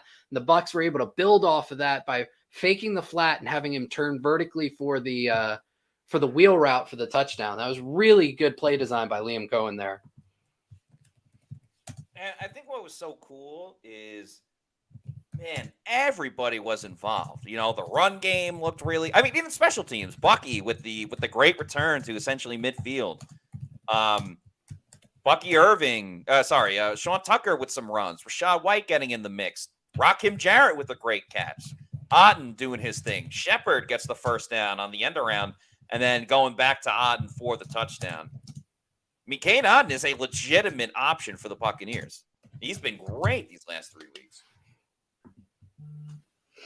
Yeah, he's been fantastic. They've used him in one of my favorite things that they did with him last week is they used him in a specialized Chris Godwin role that had been happening over the past 4 weeks. I got a chance to do a video on it on the Pewter Report YouTube channel. There you go. Where on 3rd and medium, the Bucs had been very successful with one specific type of play where they would bunch 3 receivers to one side. It could be a tight end, could be a couple receivers, but 3 receiving options to one side. 2 of those receivers would push vertically, and then underneath them, Chris Godwin would run a choice route, which is basically he reads the leverage of the defense and then just makes that leverage wrong. So that could be reading somebody with inside leverage, he breaks outside. Somebody with outside leverage, he breaks inside. Somebody with over the top leverage, he just sits down underneath them. And it had worked really well. They had been perfect on those plays for first downs, dating back to the Saints. Actually, it might have been the first Falcons game. Without Godwin last week, I thought that they would use Jalen McMillan that way, but it was actually Cade Otton they put in that role, running those choice routes. They got a first down in the first half. They go to run it again in the second half, and that was the blown coverage where Baker almost connected with Jalen McMillan for what would have been a long touchdown. So really cool to see how the Bucs have been using Otton and just getting him involved and making him kind of wide receiver 1. Thanks to Paul Bowen for this $1.99 super chat, who says, just won my fantasy game with that Cade Otton touchdown. Yeah, Paul, I was actually thinking about that because you were talking about that this morning on the Pewter pregame show, saying you needed 12 points from Cade Otton. And I was thinking, well, he already had a couple points with the catches that he's had. And now that touchdown, you definitely got it. So congratulations to you, Paul Bowen, for winning your fantasy matchup this week. Brian S. says, extend on the day the season starts while he still has a cheap 4th-year and signed 5-year deal, knowing the position is underpaid and the cap is going up steady. Yeah, I think that that's a really great point. And I actually wrote about it earlier this week. So yes, you did.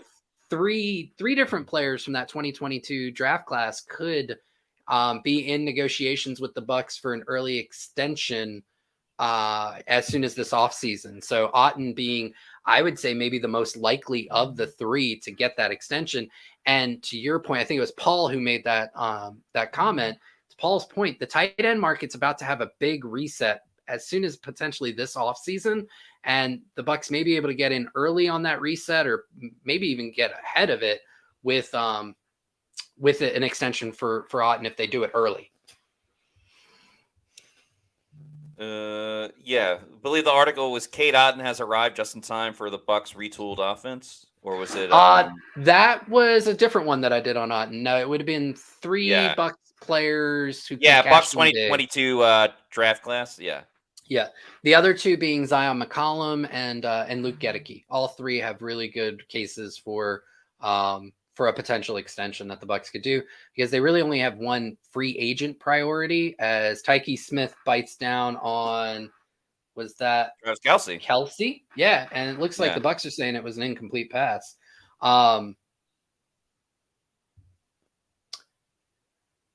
By the way, just link that article that Josh was talking about. Yep. In the chat. Check it out. Yeah, the only real free agent priority the Bucs have is Chris Godwin. I mean, Levante David, if he wants to play again, obviously the Bucs are going to let him make that decision. I don't think they force him into retirement. And but that's about it. Nobody else of like real note in terms of big paydays is set to be a free agent. Bucs send a blitz, and it's Kalijah Cansey who gets home. That's the second sack of the game for him. Boom! The fourth sack of the game overall.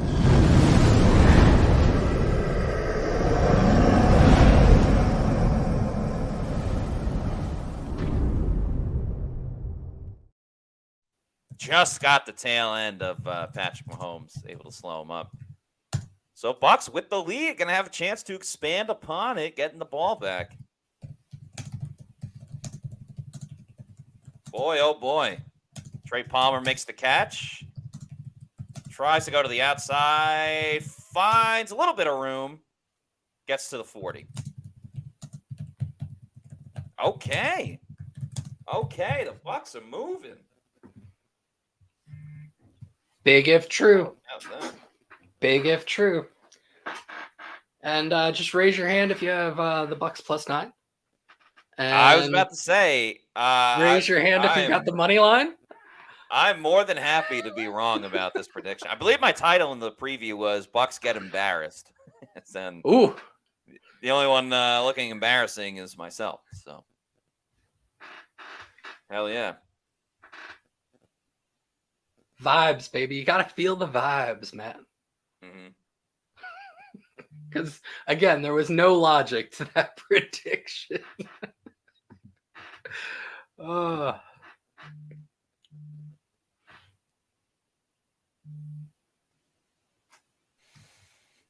FJ Pap says got the money line here. Very cool. And Dominic Tarantino said Cansey must have heard being called out in the pregame podcast. I hope so. A little motivation. Thanks to Lucas Patisse for this $1.99 super chat. Says, why don't they let Tucker do punt returns? I mean, he does kickoff returns. So, yeah, I don't know. That's only Todd Bowles and Thomas McGahee can answer that. So, Swee says, is Todd Bowles the kryptonite for the Chiefs? So, I don't necessarily know that. You got to think. He had one great performance against them, and it was on the biggest stage. Right, because earlier in the regular season, they lost and got torched. And then also they played, I think, the next season or maybe 2 seasons after. I think it was 2022. There was right after a hurricane. Yes, it was right after a hurricane. Yeah, the Bucs Brady's last year, and they got embarrassed. I want to say on primetime television once again. Right. So I mean, so Bowles is 1-2 against the Chiefs. It's not exactly, he's not exactly dynamite against them. But when it mattered most, he's gotten the better of them. Spat W says we have Casey's number. That's just not true. Again, they're 1-2 against the Chiefs. Parker Mangus says, where's all the Fire Bowles energy at still? That's why we said let it play out. Yeah, I mean, it's too early in the season for something like that, especially with the schedule they have on the back half of the season. They've had the hardest schedule in the NFL to this point, and I would say including this particular game. I'm going to watch now because I should watch this play based on your reaction. Baker over the middle. What a catch by Cade Otton. This dude is a tough mother effer. SOB. I mean, yeah, he's a tough SOB. Man, that was a shot to the back.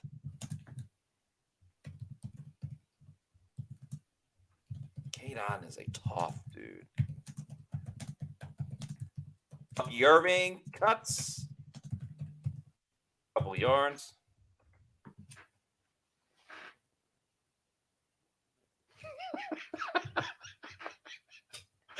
I just saw somebody post. So I guess during Chris Berman's 3-minute fastest 2 minutes or whatever he does for the halftime, I guess he called Chuba Hubbard the Chuba Missile Crisis. And he just goes, man. old man still has his fastball.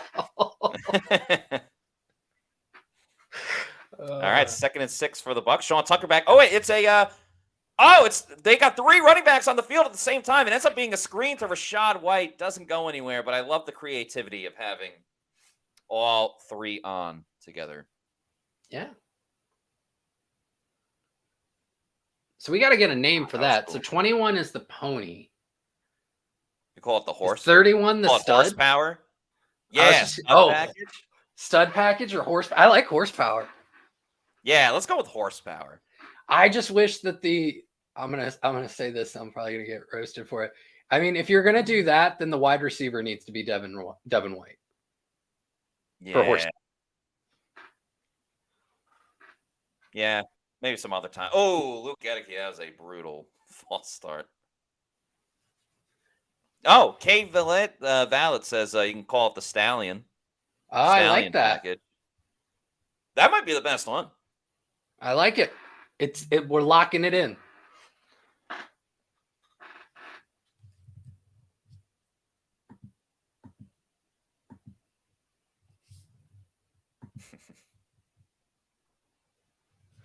I'm sure I'll get asked that and be like, yeah, we just call it 3 running backs. Like Mike Tomlin when he got asked about you just talk about the resiliency of Russell Wilson scoring a touchdown on that QB sneak. And he's like, yeah, it was just a QB sneak. Cade Otton gets the first down for the Tampa Bay Buccaneers on a 3rd and 12. Whoo-wee. Cade Otton having I know the Pro Bowl is subjective and it's all friends voting for friends. He's got a good case for it. He's having an all-star here, I guess is what I'll say. And 20 fantasy points for your boy. Hell yeah. 2 Chiefs are injured. Ooh. It looks like they must have ran into each other. George Karlaftis being one of them. The other is Chershawn Wharton, who's been having a nice season. Yeah.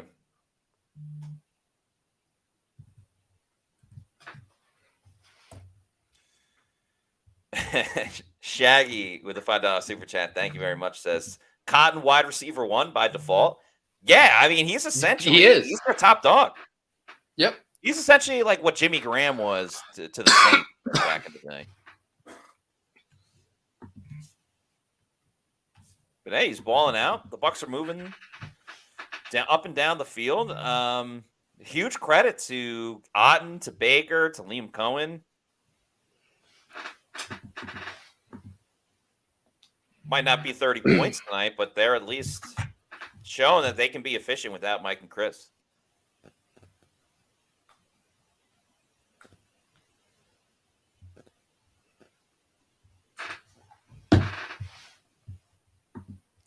Yeah, that's now 70 receiving yards for Cade Otton, 7 catches, and the tutty.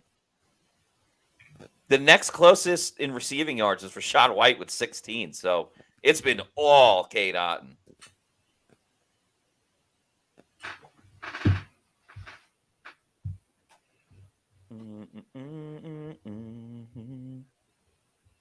T with a $4.99 super chat. Thank you very much, T. Says, I had tight end high on my draft needs list 3 games ago. I don't think so anymore. Otton has arrived. Yeah, and T, what I'll also say as to why the Bucs probably wouldn't have, even if Otton didn't have this breakout, is, again, assuming everyone's back, right? Mike, Chris, just the way the offense is, it's not really designed to run through the tight end. Tight end needs to be a competitive blocker with decent hands. And I mean, Otton certainly fit that bill even before this 3-game stretch where he's, looking like prime Gronk, if you will. So it's just when you talk about allocation of resources, whether it be a high draft pick or a big free agent contract, it's not necessarily going to be tops on the Bucs needs because they'd rather invest that resource on maybe wide receiver 3 or that left guard or really maybe even the defense, right? So you can't have a star at every player. So you have to pick what are the best positions to have a star.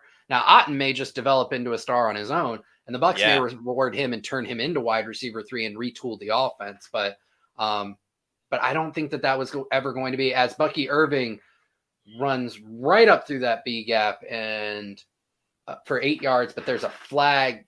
Todd Bowles doesn't look happy. It's a face mask penalty. Not even a holding penalty. That's a tough one. On Tristan Wirfs, damn. Now, do the rushing yards still count? By the way, Marquez Callaway was in on that play. Wait, what? I need to see another replay of that.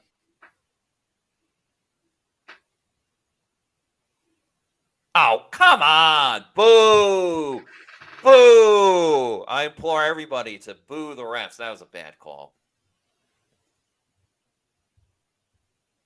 Boo. That would have been great for the Bucky Irving rushing yards. Yep. Ryan Miller. Man. What do we... And there's a flag. Wait. Redemption? Redemption? Tell us something. Too many men. Maron. Maron, what are you doing? Chiefs are going to decline it. Makes sense after an incompletion. No foul? Okay. Whatever. Thanks for wasting our time, hussy. Yeah. And this is, penalties are always bad for your offense, right? They get you off schedule, but it's even more impactful when you really have a passing offense that is running through one man right now, right? So you have to face 2nd and 25. You're just outside of field goal range. So I think you're probably going to see Cohen change up the game plan here. They're thinking less first down and more just reasonable field goal range to give them a 7-point lead. Right. Oh, Bucky Irving with a great spin move. He's still up. Made something out of nothing. So well done by Bucky Irving. Wish it was a run for him statistically, but nicely done. Yep. And that does put the Bucs into reasonable field goal range for Chase, as you call him, Money McLaughlin. That's right. And, you're up 4, so that touchdown or extra field goal is super, super important. Yep, absolutely. So not a great ball from Baker, but not sure how wet the ball is. Right. But you really like to see him put it in a spot where Bucky can get more of a head of steam under him. His ball placement today hasn't been phenomenal.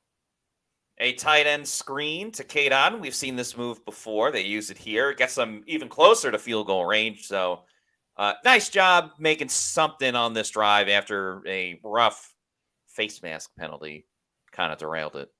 Yep.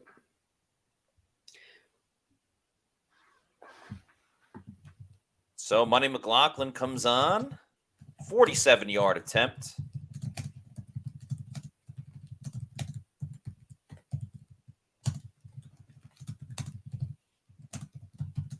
Snap and hold are good. Kick is up, and it is good. The Bucs extend their lead to 17-10. There's 5:50 to go in the third quarter.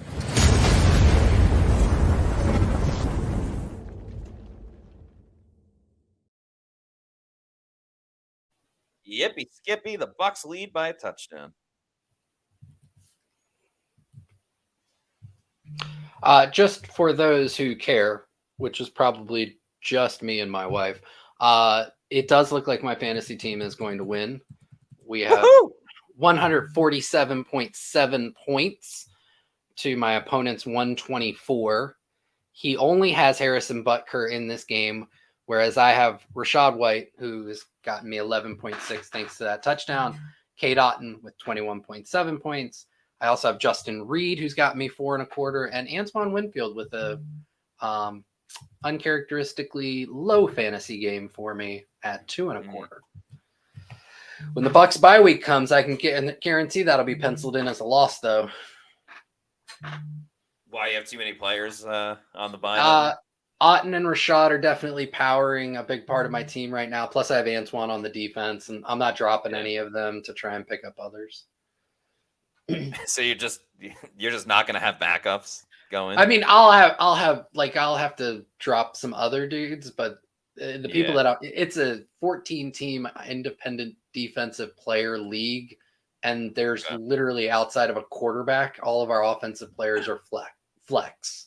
So wow, there's that's not wild. a ton of options just sitting out there on the waiver wire. I see. Wow. Yeah, I've actually been doing pretty well this year, just running 3 tight ends in my starting lineup between Otten, Sam Laporta, and George Kittle. Have kind of been my default receivers. Yeah, that's pretty good.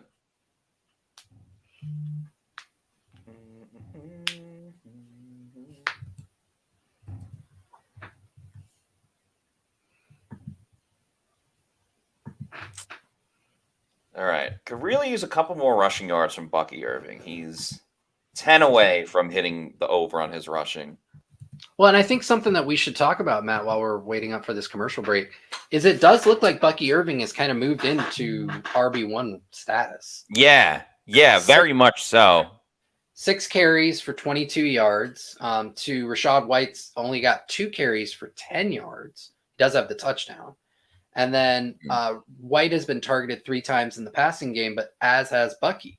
So Bucky is currently out touching White, and I really don't like the syntax of that sentence, so I'm going to try that again. Bucky has more touches at 9 than Rachaad White's 5. By the way, that was a great catch by the the guy that holds on to the footballs out of the end zone. He caught that flush. Yep. By the way, they're showing the Saquon Barkley run. That was so that was great. one of the greatest. That was one of the greatest moves in the history of football. Oh man, it was so cool. And it's not the first time he has tried that spin hurdle.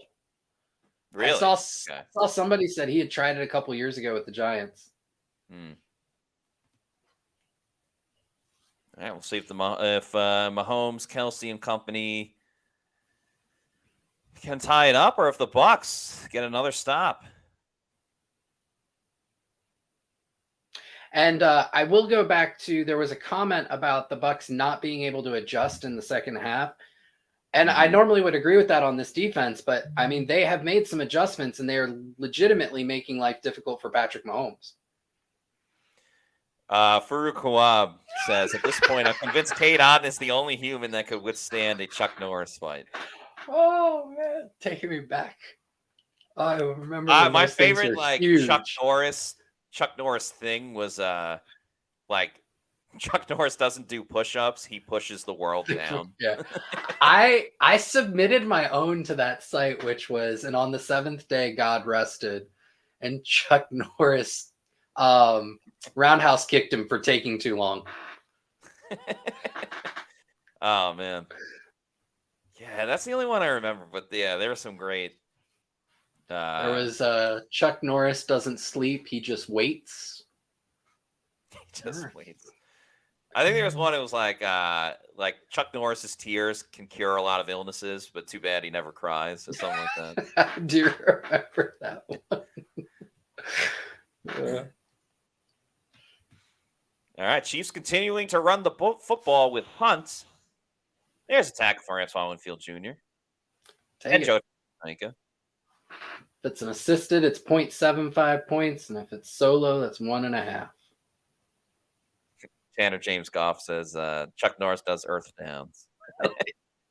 All right, let's get the chat. Chat, your favorite Chuck Norris fact. Yeah.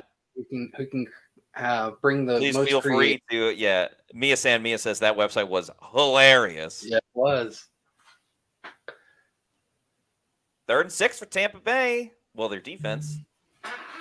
They send a blitz. Mahomes finds the open receiver. Oh, I thought the Bucs had a chance to get the stop, but Mecole Hardman was able to kind of twist and turn and head upfield the other way.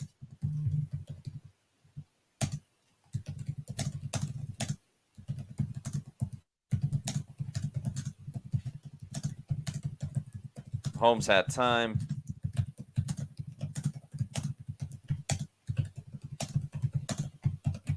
Just enough.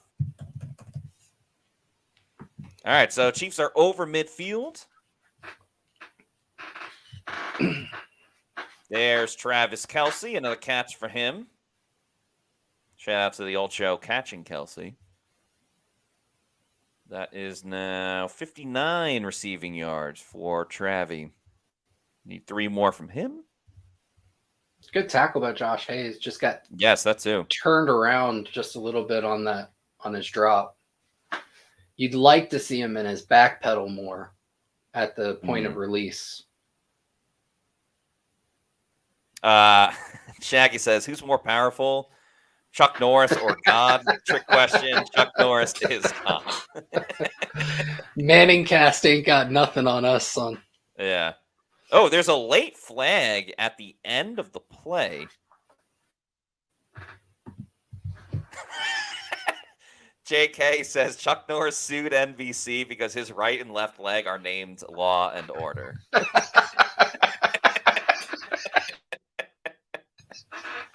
Oh, that is great. Let's see what this penalty is. Bucs fans don't seem happy with it.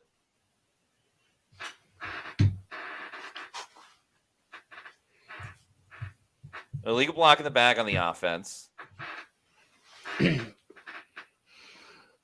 So it's offsetting penalties. There was a personal foul, I think, on Tyke Smith. I'm not 100% sure. We don't watch this with volume, so.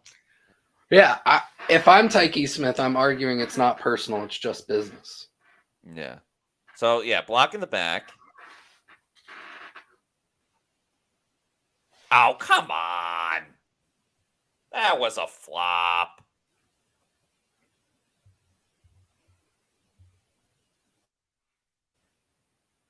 Now Green Hunt up the middle, down to the 20.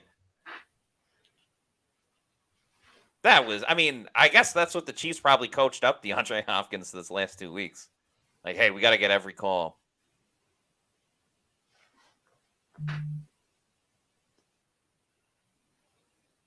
And now I think that's Josh Hayes is down. Or KJ Britt. I saw 2. Which kind of just leaves. I saw 2 on the right side, so it either had to be 52 or 32. And I think it's 52. I think it's Britt. The chat is saying Hayes. Okay. Which means the return of Tyrek Thunderberg. Yeah. Thunderstruck. I like it. I like that it's catching on. BS83 says, should be embellishment like hockey. That's weak.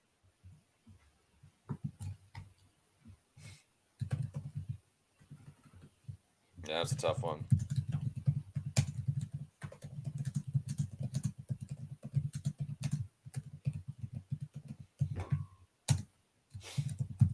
Mia San Mia says, these hosts are so funny. If you're talking about us, thank you so much. We're also looking at a commercial with a bunch of hosts, but if you mean us, appreciate that so much. You did say host, right? Hosts. Okay. Plural. Right. I thought it may have lacked the T, and I was like, hey, Nah. It is after dark.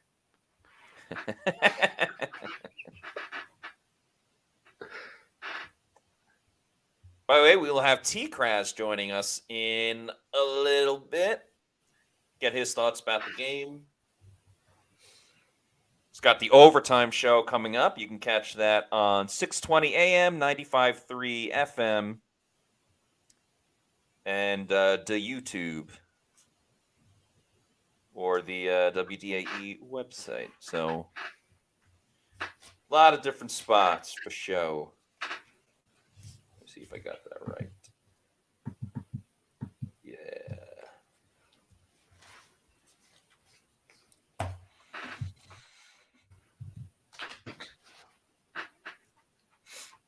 It looked like he was grabbing his hamstring as well, but not totally sure. Bucs need to do like a hamstring collection from the greater Tampa Bay area for this team. Yeah, I'm sure fans would line up to give their hamstring. Like, especially for Mike Evans. Well, I know Yeah. he's dealing more with like a knee injury, but all right, 1st and 10. Chiefs had the ball at the 20. They started off with a run by Kareem Hunt, who goes right up the middle, gets about 8 yards. Scott Smith, the Bucs team reporter, says Josh Hayes left the game due to cramps and is considered questionable. Now, Bucs Communications has tweeted that out as well. Scott Smith, faster than communications. Yeah. Were they communicating with each other as they tweeted that out?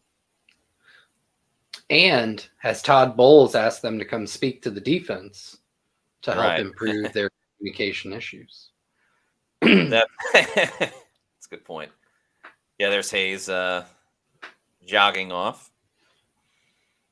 Yeah, 45 seconds to go. It'll be 1st and goal for Kansas City. Yeah.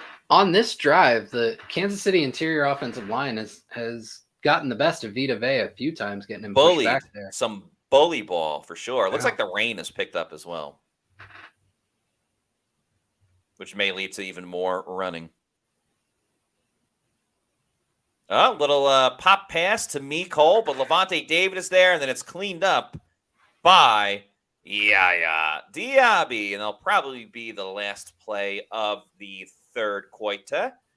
By the way, we have a $1.99 super chat from Trustin Vorbeck. Thank you kindly, Trustin, who says, "Where's Trey Palmer?" He's been lining up at receiver, just not getting the targets, really. It's been all Cade Otton. I think Trey Palmer has... He has a target. Maybe... Yeah, Palmer has One target. Yeah, I mean, from what I've been able to see, and it's hard on TV copy because they end up out of the screen so quick, Palmer has been used as the vertical element to try and draw coverage deep to open up things underneath. Mm-hmm. Are they coming out with Moana 2? Yeah, I think it's coming out like Let's this go. week or next week or something like that. Huge fan. My daughter is scared of that movie, so we don't get to watch it very Really? often. Yeah. It's the giant crab. Freaks her out. Gotcha. I can't hate because I think I've told you, and I think I've said it on this podcast, the Game Day stream. I have an irrational fear of Beetlejuice. So Really? So you haven't seen the Beetlejuice movies? I saw one when I was very young, and that's what ended up creating the fear. Right. It's one of my wife's favorite movies. So Okay. when they announced when they announced 2 was coming out, I have been trying all year to get through 1 to like overcome the fear so that I can go watch it with her because she loves it so much. Mhm. It took me almost a full week to get through the movie, just like 10 to 15 minutes a night trying to hold Right. up. So I think we're tentatively planned to go see 2 later this week or next week. So in other words, you must have been pretty conflicted when that movie came out. I was very conflicted. Yep. Yeah, I saw the first one. I don't even know if I've seen it beginning to end, but I saw the first one like in bits and pieces all over the place, and then I haven't watched the second one yet. Jacob Hardy says my irrational fear was the Wicked Witch of the West in The Wizard of Oz. Also very, very scary. Yep. My family loves The Wizard of Oz, so yeah, that was definitely one of the first menacing people that I saw on the screen. We have tickets to a pre-screening of Wicked coming up here in a couple weeks. Yeah. But I'm very excited for Wicked. Sorry, go ahead. I was just gonna say I appreciate you sharing, Jacob Hardy. Everybody else, throw it in the chat. Like, do you have a weird fear? Like, Lord Jimbo 2 says mine was the Scream guy, ironically, in Scary Movie. Let's go. We're all gonna heal together. Oh, the underhand throw that I tried to call before, caught by Kelsey, but tackled for a short gain. So 3rd and goal, big moment of the game early in the 4th quarter. Yep. Nice job by Britt to get off a block. And if I sound surprised there, I was surprised. You are.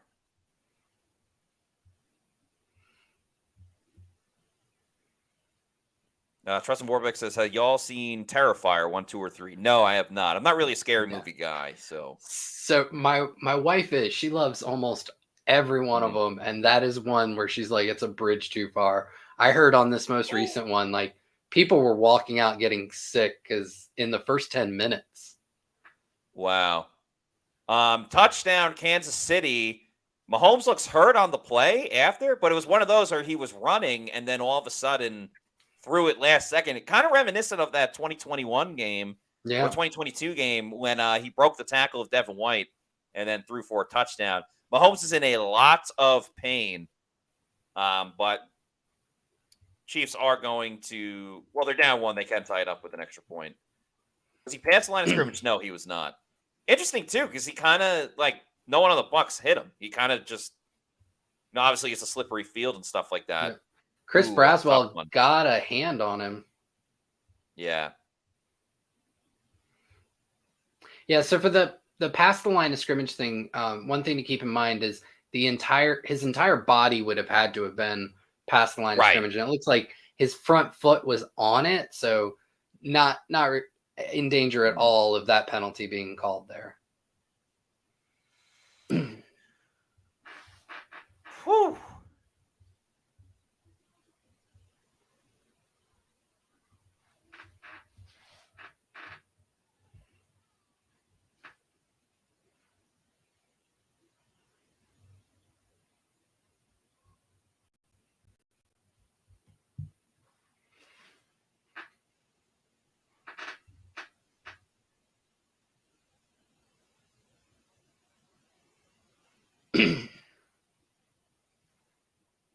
That means Carson Wentz would be coming in. That is true. Carson Wentz is the backup. And I apologize. I just realized we're still alive and we had some dead air there. It's just I was sending out a tweet. Yeah, that was on me. Like, I should have picked up that slack. I'll own it. Nah, you're good. Chad Wathen says, "Pick City Wentz." Angle says, "Woof."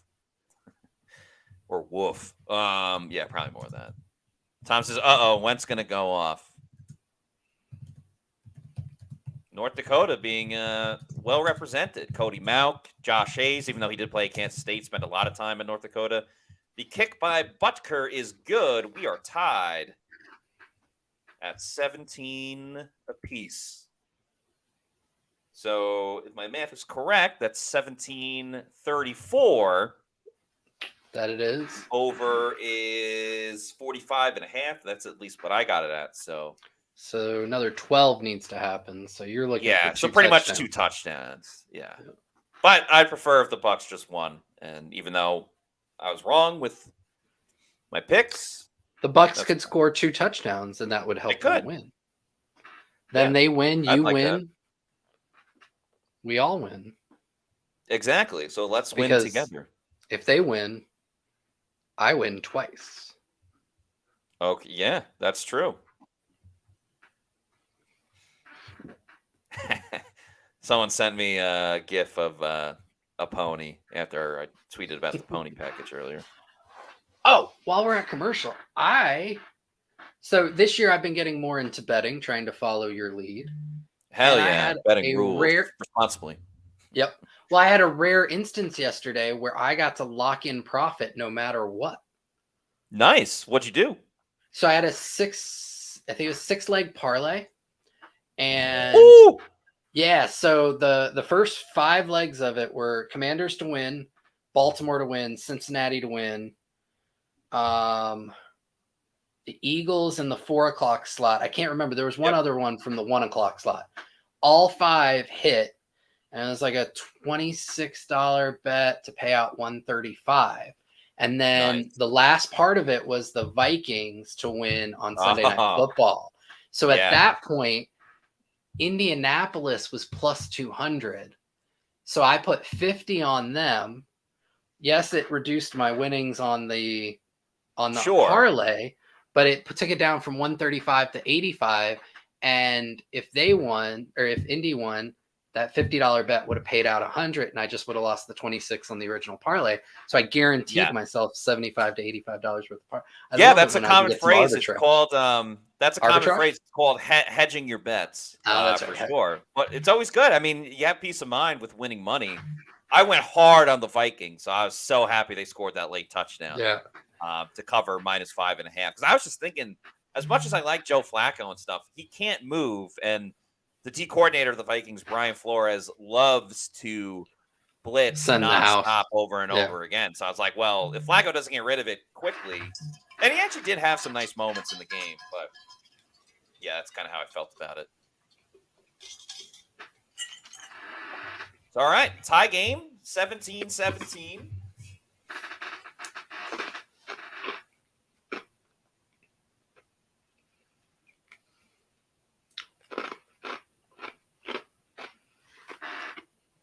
Another kickoff that was not cleanly fielded. Yeah, and I think Bucky's been wanting to return them more, but when you drop it immediately, you can't. So, and Sean Tucker's going to get the running back reps, at least on this play, to start this new drive. And judging by the way he was running on the sidelines, I think Mahomes probably going to be back for the next drive. Tucker gets about 3 or 4 yards.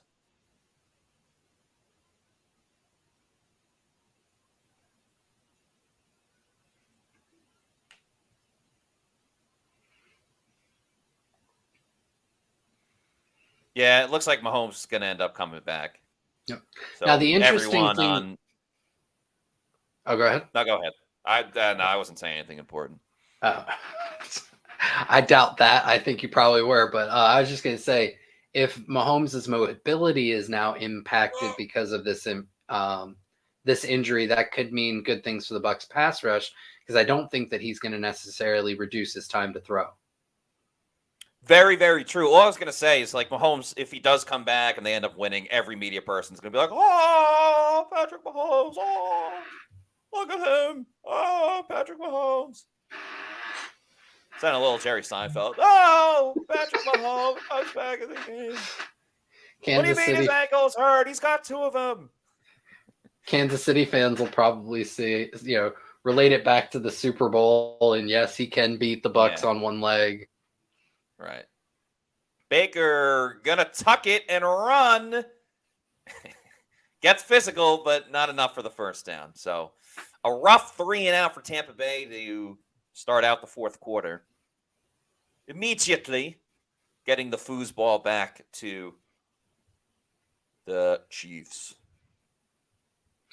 Yeah, and as the game wears on, I feel like the Bucs defense is slipping a little bit more. This is a 4th and 1. I almost would want to keep you're near midfield. I would almost want to keep the offense out there. I agree. Oh, they're calling it 4th and 2. It might have been a bad spot.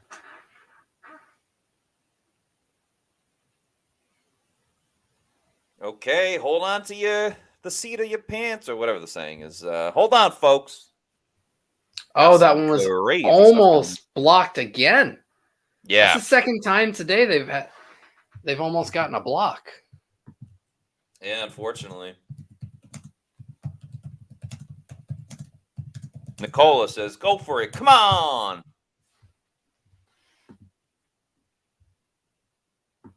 Lord Jimbo 2 says he's going out with his baffling nonsense. Luke Petit says, "Please make Bowles retire. He lost his balls." Sometimes he goes for it. There's 31 head coaches who don't go for that. So Dan Campbell being the exception. Yeah, you must want just Dan Campbell, which I don't blame you. Dan Campbell is so much fun to watch. He is.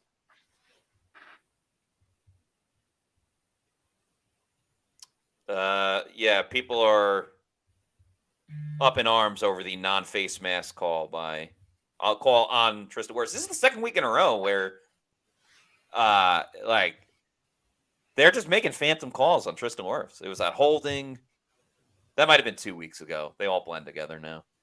And then Yeah, that face mask.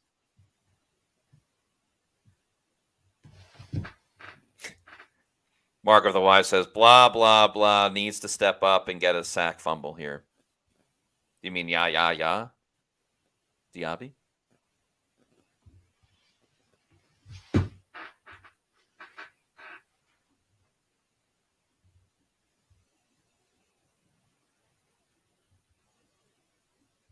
Are you a Call of Duty Black Ops guy? No, I played the last Call of Duty game just because my friend was like, oh, yeah, like we'll play on live like all the time. And we did a little bit. And then if I tried playing live on my own, or the campaigns were fun, but I just suck at those type of games. So, I just want instant greatness. And if I don't have that, then I just quit. You sound like my kids.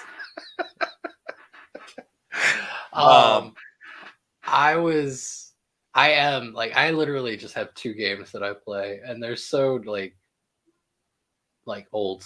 So I play Madden, and then I play Halo, and that's literally just it.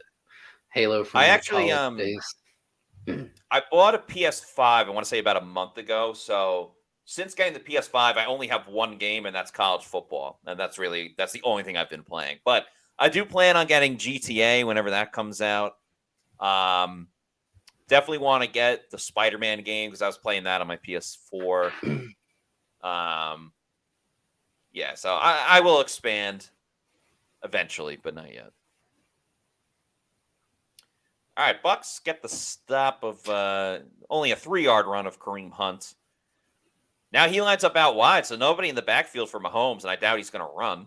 Throws it over the middle, caught by Travis Kelce. So Travis Kelce hit the over on his receiving yards, but still a ways to go for everything else. And considering that the Bucs haven't ran it with Bucky Irving in the second half, besides that face mask penalty on Tristan Wirfs, I don't know if he's going to get 10 more rushing yards. But who cares about me? Bucs fans just want to see a win. 3rd and 2. Can the Bucs get off the field?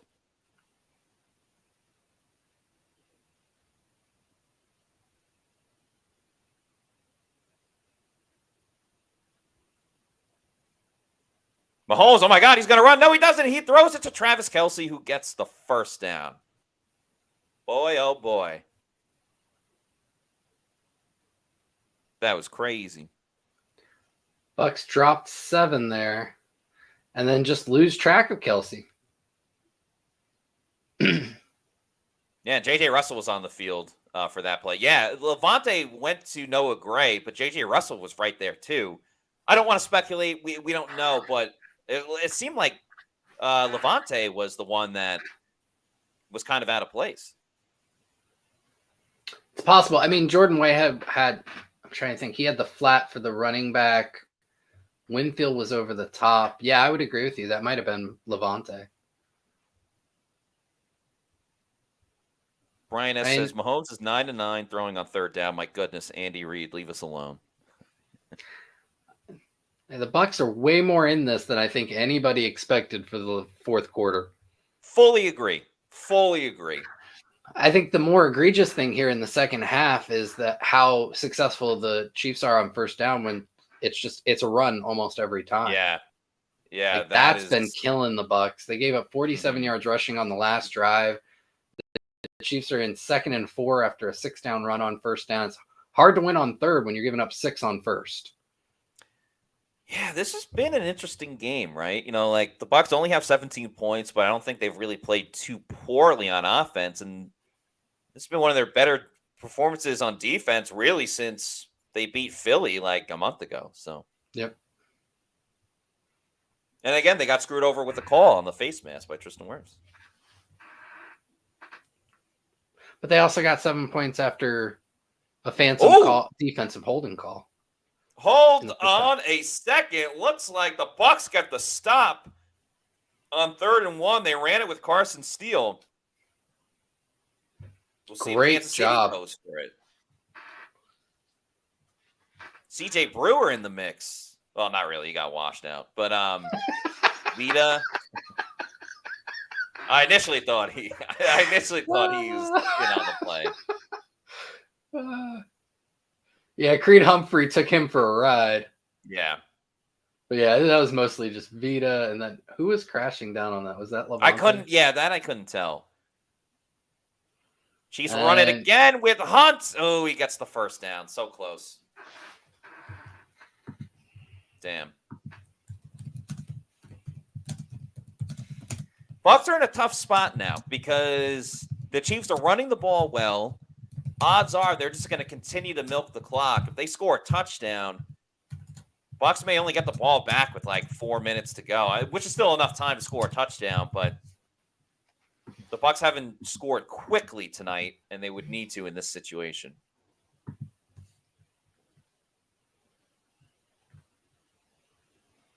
And of course, people are going to get mad because as Mecole Hardman gets a first down, fumbles it at the end. Of course, Tyke Smith knocked the ball out, but it was out of bounds. Bucs had a chance to go for it on 4th and short, and they didn't. And then, Yeah, I just tweeted that one head coach goes for it on 4th and short near midfield, the other doesn't, and that could be a big difference in the game. You know what? I'm gonna retweet that shit. Not that it's shiitake mushrooms, but full-heartedly agree. What the heck was that? Intentional grounding.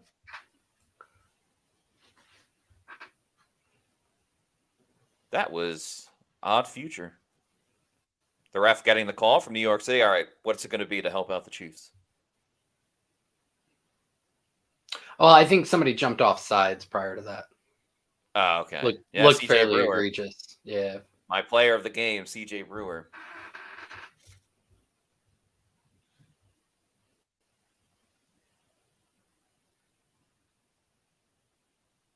Offsides.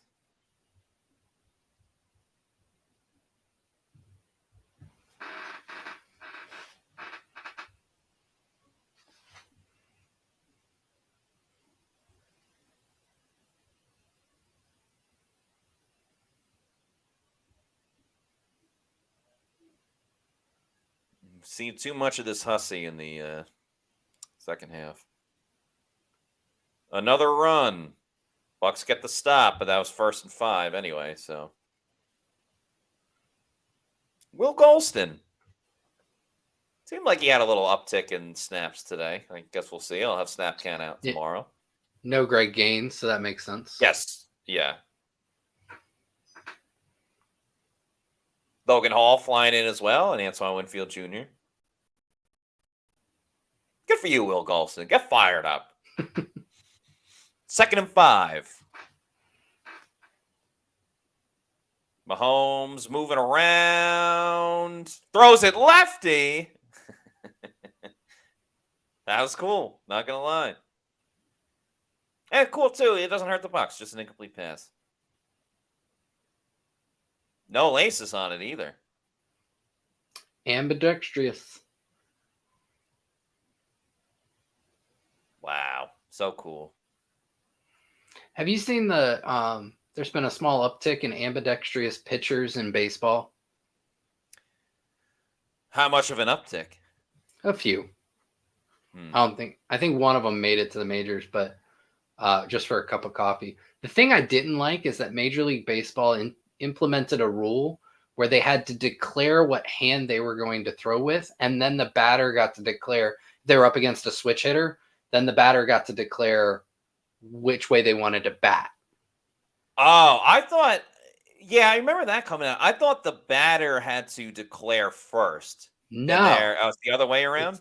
The pitcher had to declare first, which Damn. I'm like, there's all these switch hitters. You can't you can't give that advantage to the 2 or 3 ambidextrous pitchers out there. Like, come on, man. Hunt with another run. That's a first down, and the Chiefs are coming very close to taking the lead.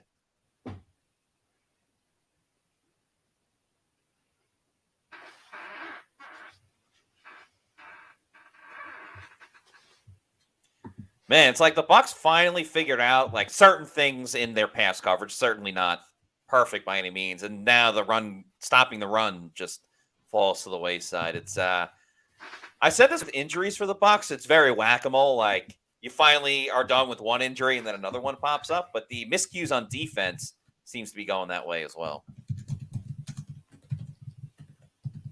And kind of like I said, there's 5:30 to go.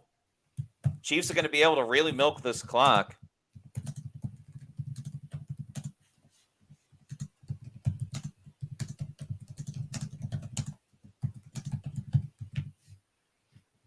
Yeah, what if Bucs just let the Chiefs score just so they can get the ball back and then tie it up and go for the win?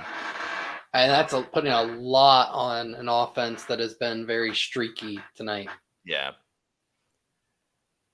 And basically run through just one man. Thanks to Bucs Basement for this $2 super chat. Says, losing this game because Bowles sucks at game management. I don't necessarily. I think it's on the fourth down calls. Yeah. If you want to question that, then sure. Big 3rd and 4 coming up here. Mm-hmm. But I would argue Andy Reid's probably already we're in 2-down territory. They get 2. I would imagine they go for it on 4th and goal from the 2 because they feel good about backing the Bucs up 98 yards even if they don't get it. Mahomes, touchdown. DeAndre Hopkins. On Josh Big game for him. And the Chiefs take the lead.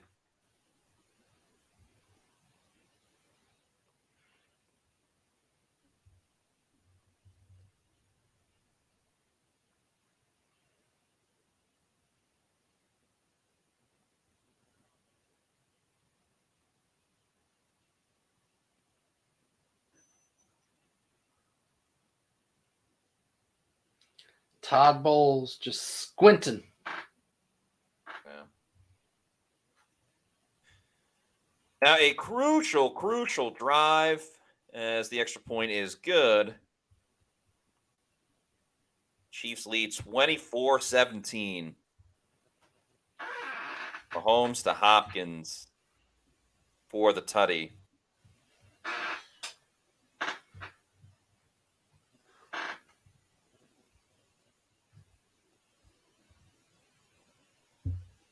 Kareem Hunt has 21 rushing attempts for 91 yards. Overall, as a team, Chiefs have 107 rushing yards. That's also with a 10-yard loss on the double reverse. That guy Diaby made the play. Bucs have 81 rushing yards. Bucky Irving with the most, only with 22, though.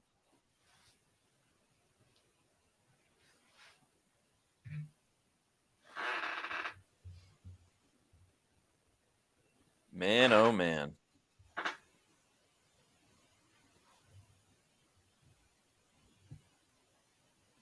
Dom says, Bowles letting a washed wide receiver get 2 touchdowns, LMAO. I wouldn't say he's washed just yet. Yeah, I mean, he's been saddled with Will Levis. So that's tough. I think Kyler was hurt for a while when he was in Arizona. Yep. Kyle Driver, thanks for the $2 super chat, says, if we score, go for 2. We don't want this in overtime. I don't hate that idea. I really don't. I'd be all for it. Again, you are a road underdog. You have to be aggressive in your decision making because the more time you play, the more likely you are to lose. I also feel like you already see it. Bucs they score the touchdown. They go for 2. Baker ends up running it in on a cool play that's just at the goal line, and he gets it. And then Baker screams and he smashes his head into a bunch of his teammates. I don't know. That's what I'm picturing.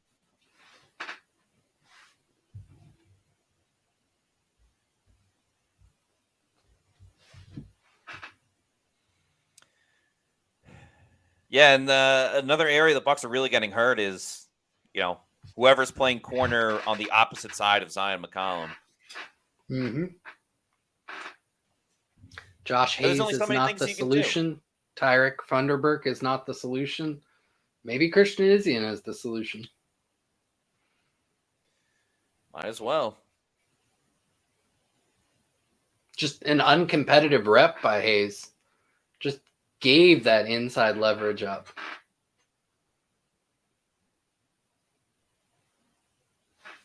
What is Hopkins on the game now?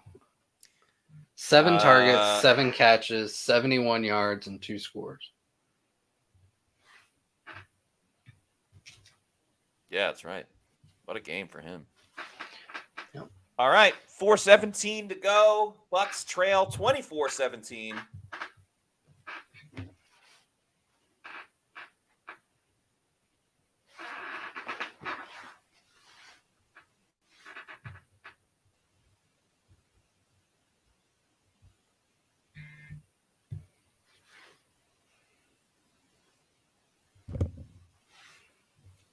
They started with a run for Bucky Irving. Gets about a yard.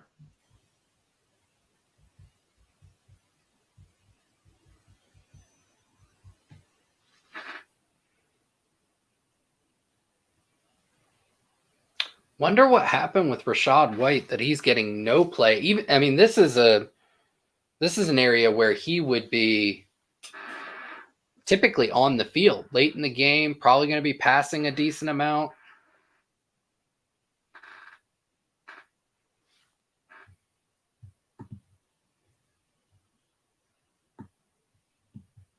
By the way, heard from T-Crass. He apologizes. He's not going to be on. But he's been on every week, so he's been plenty generous with his time with this. Devin G, thanks for the $4.99 super chat. As he says, this is why I thought making a trade made sense. The last 2 games, that your 2 best wide receivers, and it's a 1-score game, both playoff teams as well. Yeah, it's tough. It's like, who do you sign that that like puts the team over the top?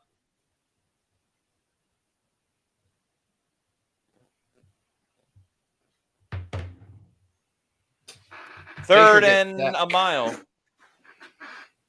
Baker's got to step up. Chucks it down the field. Incomplete. Yikes. That's a tough spot. I mean, you can't go for it here. Would have been nice to go for it on a 4th and 2. Yeah. The problem is I don't trust the Bucs to get the ball back. Yep.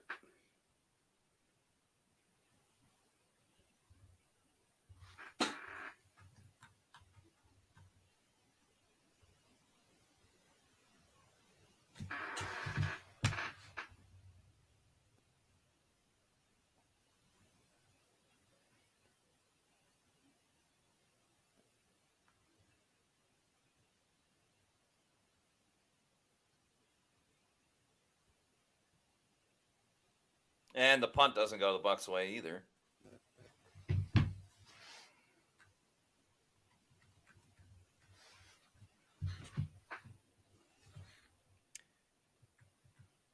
Yeah, let's see what the penalty is. By the way, we will have the Pewter post-game show with myself and Scott Reynolds coming up after the game tonight. We will do it not long after we hear from Baker and the TODD. Bucs Basement with a $5 super chat. Thank you very much. As the Chiefs were called for a holding penalty.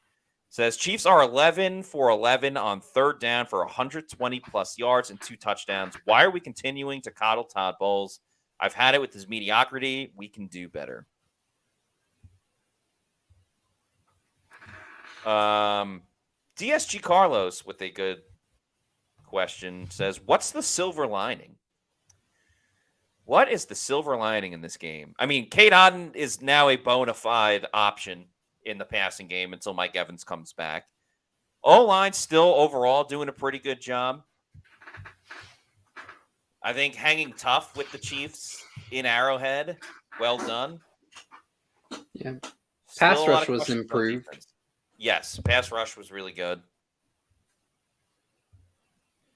Bucs run it with Hunt on 1st down. Nicely done. Do you call a timeout here? I would. You got to use them now. Do.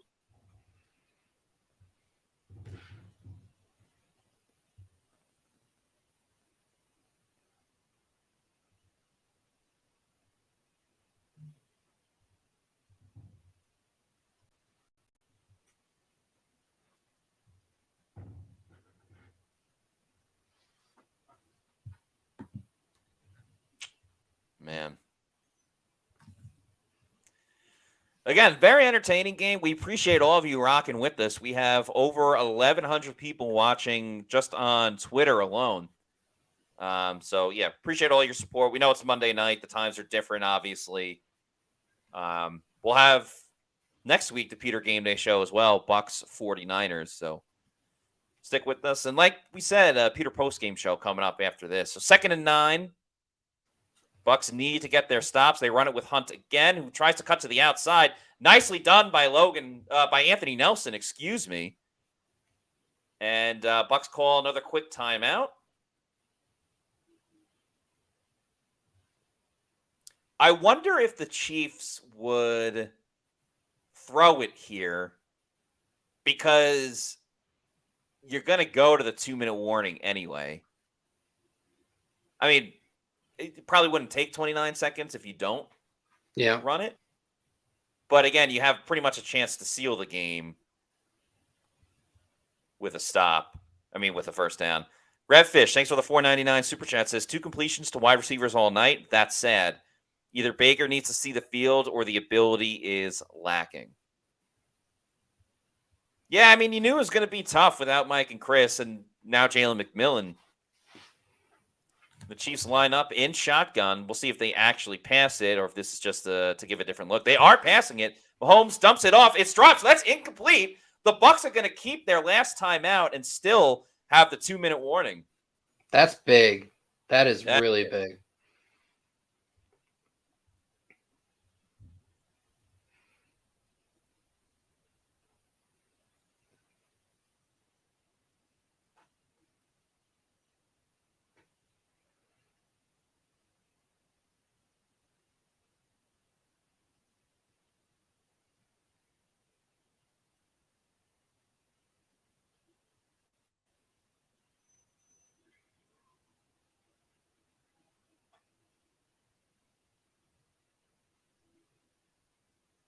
Good punt.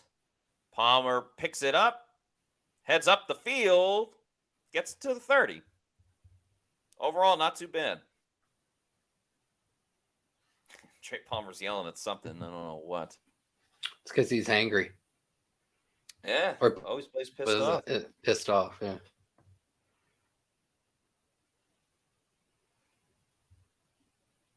Has Trenton Gill out-punted Matt Araiza tonight? Potentially. This is strange.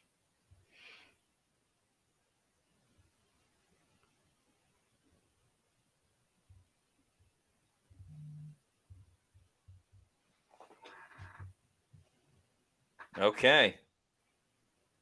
2:16 to go. Bucs are at the 29, it looks like. Rashad White's in the game.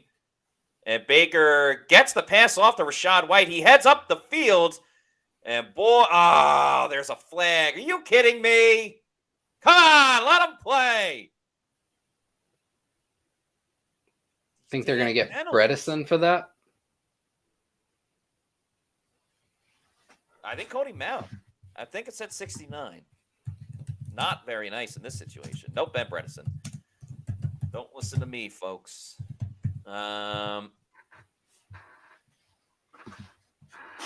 Yeah, a little tough.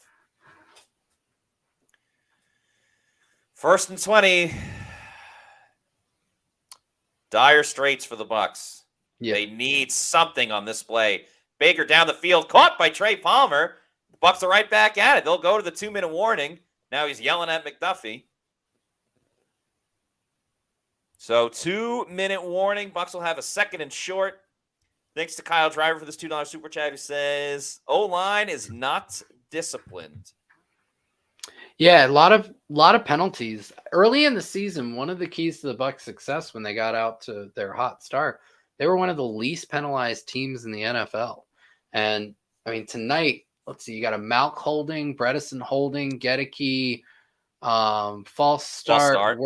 Wirfs with the phantom face mask. So that's 4 out of 5 offensive linemen hit with a penalty tonight. And when your offense is down their key playmakers, you can't afford those types of mistakes. No, you can't. But if you can afford to bet, the best place to bet on any sports is with BetUS. They have a 125% bonus on your first 3 deposits. So not one, but your first 3 deposits of 125% with a bonus.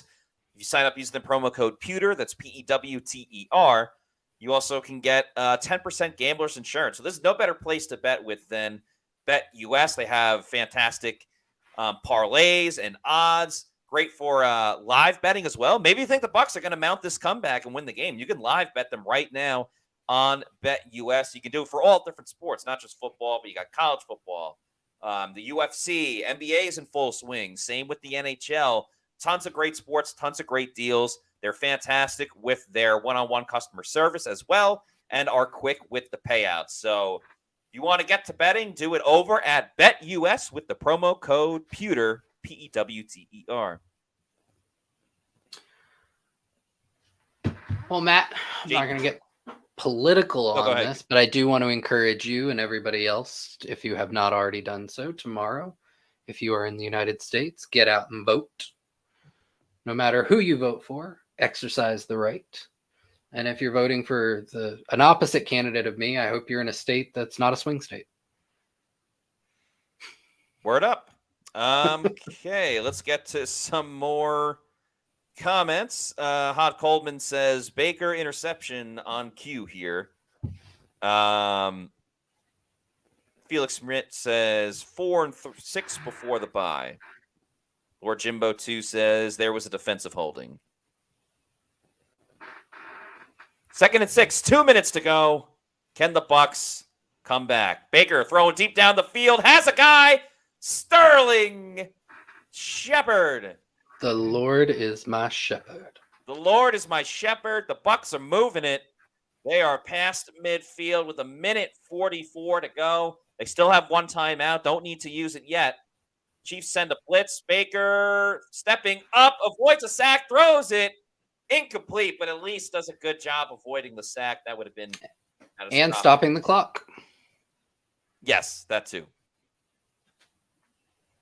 All right. Bucs have a chance.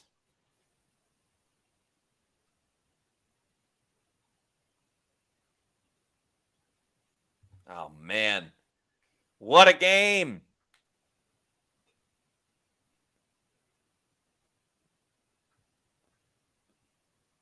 Can the Bucs pull it off? 2nd and 10 from the 51. Chiefs send a blitz. Rachaad White picks it up. Baker to the right side. It's caught by Shepard. Chiefs are saying incomplete. Where's the spot, though? Is it 3rd and 1 or is it a first down? Looks like it's going to be 3rd and 1. Yeah. Anyway, gets out of bounds.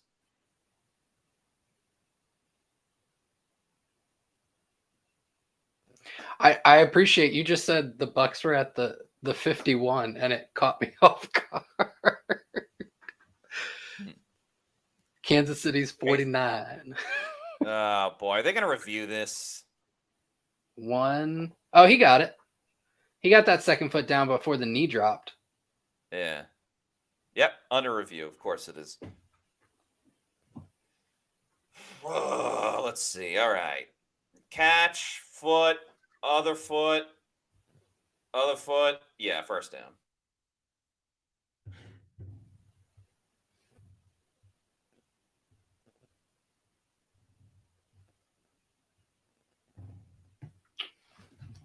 Better be a catch. I don't trust these refs, though. You know how they like helping out the Chiefs. Gotta be a catch. Bucs guy says just giving their defense a break. That is so funny. And probably some truth to it.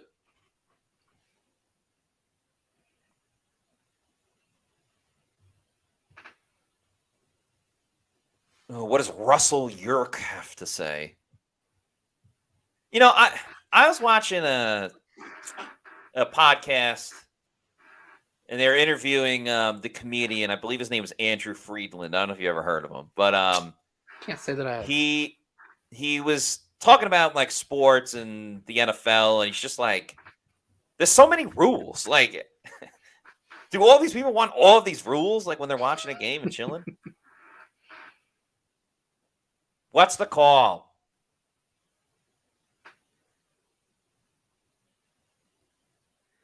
Here we go. I guess it counts because he would have said the incomplete. Both They feet put a down. 10-second runoff? That makes no sense. He was out of bounds.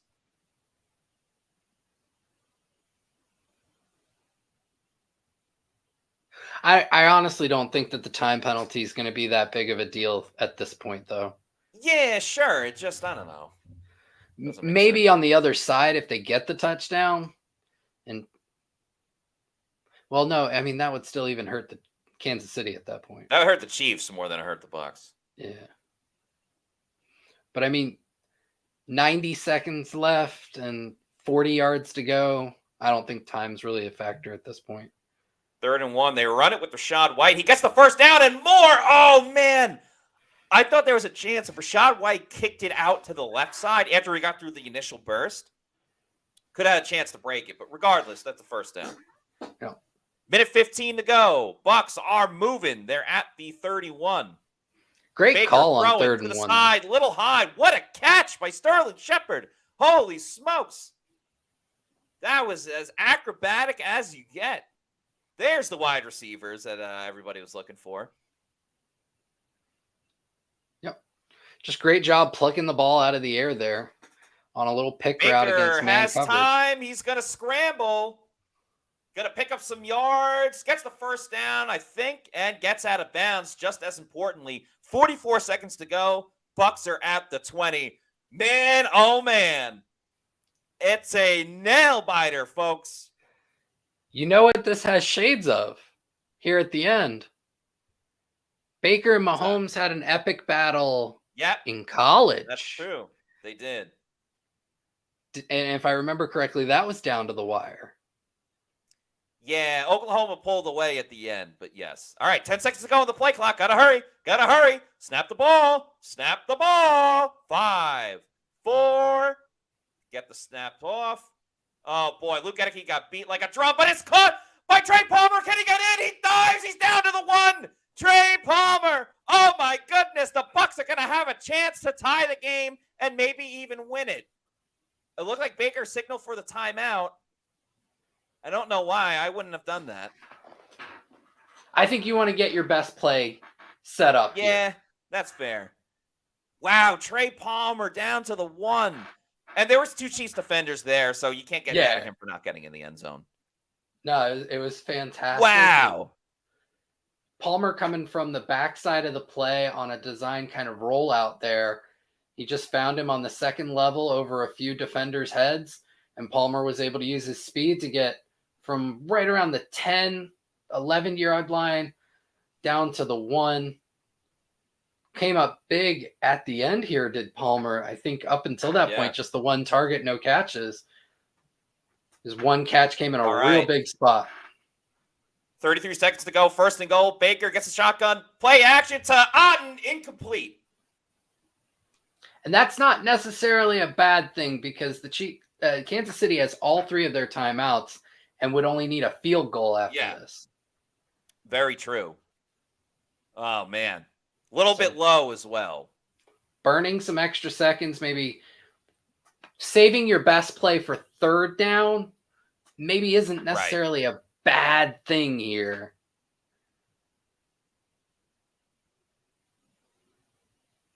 Okay. 2nd and goal. Baker lines up under center. Goes play action again. He's got Ryan Miller open. It's caught. Touchdown, Tampa Bay. Let's go. Away from tying the game up. Holy smokes. Baker Mayfield finds Ryan Miller. And the Bucs are down 1 point.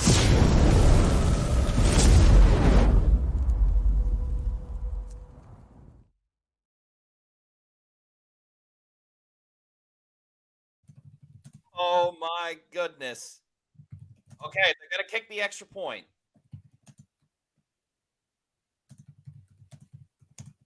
Crucial extra point, 27 seconds to go. Chase McLaughlin lines up.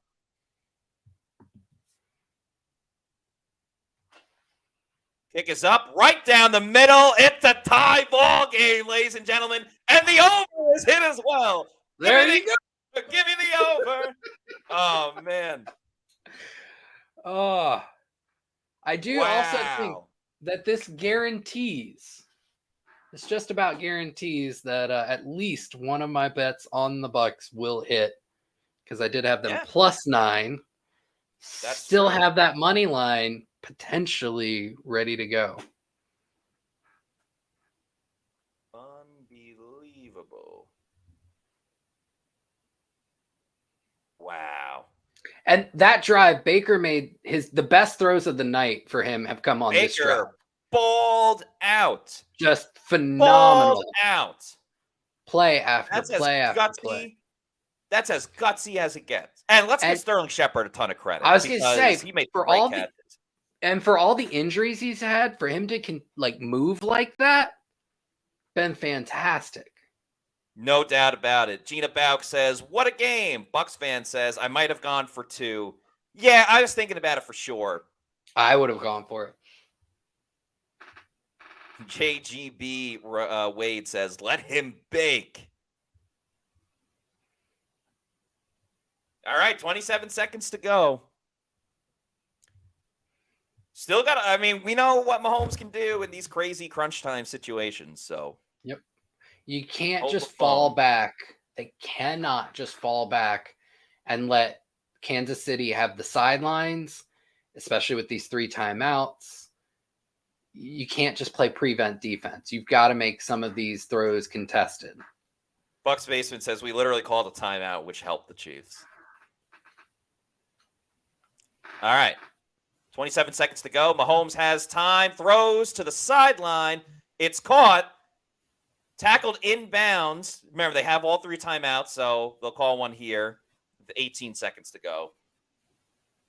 That's kind of the scariest part, is that they have all 3 timeouts. Yep. And Bucks not Butker's going to good allow from the about big play. 54 or 55, so that means 38 is probably where they're trying to get to. Man.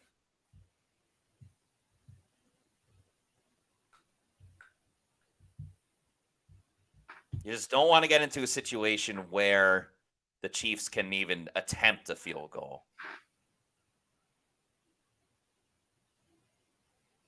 Oh, boy. The drama. So 19 seconds to go. Refs gave them an extra second. No penalties, no big plays. Tackle them inbounds. Force them to use the timeouts. Mahomes pump fakes, rolls out. Throws over the middle. Oh, is it picked? Is it picked? Whitfield catches it. They're saying incomplete. You got to review that. You got to review it. Come on. Review it, damn it. I'm about to get another look at it. Hey, let's run it real quick. Tipped by KJ Britt of all people. Nah, it hit the ground. Yeah, it did. Whatever. Review it anyway. What a time for KJ Britt to make a play. 10 seconds and review it. So interesting scenario here, because the Chiefs still need to get the first down. So they got to try to get the chunk plays, but also not want to punt it. Mahomes, quick pass. That one was almost intercepted by Whitfield. Are you kidding me? Oh, my God. Oh, this is amazing being on a 5-second delay from you. Oh, so hard. Oh, wow. Oh, my goodness. Hey, I'm calling my shot here, Matty Matera. Yeah. Punt return for a touchdown. Trey Palmer. Punt return for a touchdown. He's pissed off. Yeah, he is pissed off. Calling it. Putting it into the ether. Ariza bombs it. Oh, yeah, you don't want to mess with that.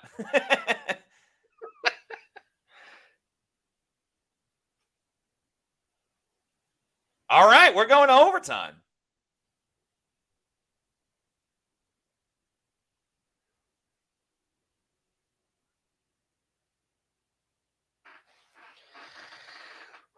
Ooh, buddy. We've got extra football.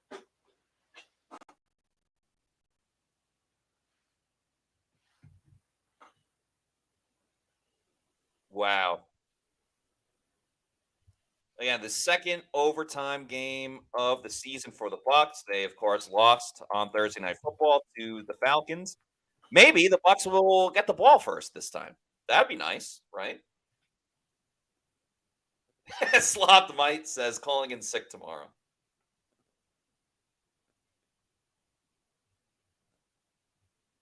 He's 813 says guys blaming Winfield for dropping that pass is wild. Bucs fan says, holy cow. Bucs keeping it real. All right. Explaining the rules, blah, blah, blah, yada, yada, yada, yada. Every time I see the coin flip, Tails never fails. Tails never fails. Ah, it's heads. Damn it. I guess I failed that one. I was just going to say, I just think about Cuba Gooding Jr. in Rat Race. Yeah, Rat Race. Yeah, where he messes up the coin toss. Then starts blowing his whistle at everybody. Yeah. And then it gets on the bus filled with the fans of the characters. Well, yeah, later. And then, well, he's sitting at the bar and he's like, "Aren't you the guy who blew the coin? It's not a quarter. It's a commemorative coin.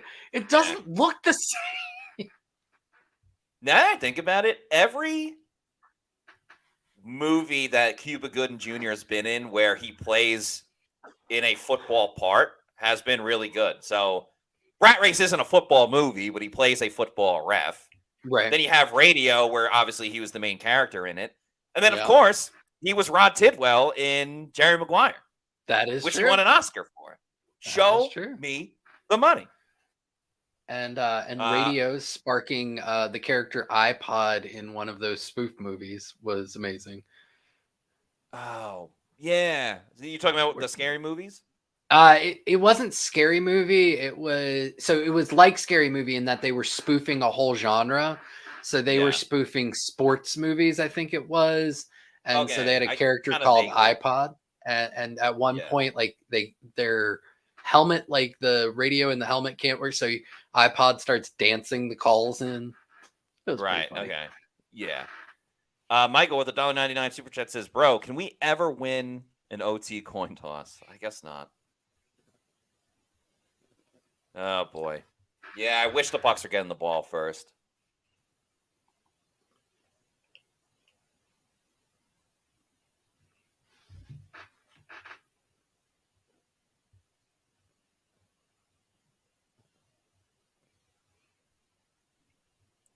Fontanella Family Living says, we are due to win a close game. Come on. Taken says, I got a feeling about Winfield.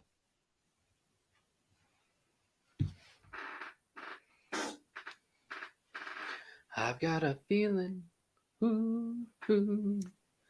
that tonight's gonna be a good night. Let's hope so. That tonight's gonna be a good night. Go play action. Mahomes has time, throws it back to Kareem Hunt, who breaks a tackle, breaks another tackle, and then gets a first down.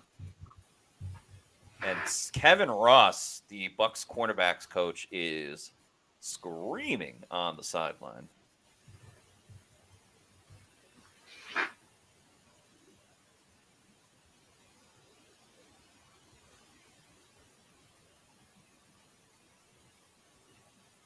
You said that was Kevin Ross screaming there? I think so. Yeah. 1st and 10 for Kansas City. They're going to run it with Kareem Hunt right up the middle. Vita Vea ends up making the tackle along with a gaggle of Bucs, but still about 5 yards for Hunt on the run. Oh, man. I don't feel good about this. I just sang I have a feeling. You did, yeah. But you were singing the song. No. It was you actually have a feeling? Totally applicable. Well, what do you think is going to happen? Sing that. Antoine Winfield Jr. Forced turnover. That wasn't singing. Play action. Mahomes dumps it off to Travie. Takes a hit from Vita Vea, but once again, a first down. I have a feeling that Antoine Winfield Jr. is going to force a turnover. There you go. And I can't gonna say force a turnover. Antoine's gonna force a turnover.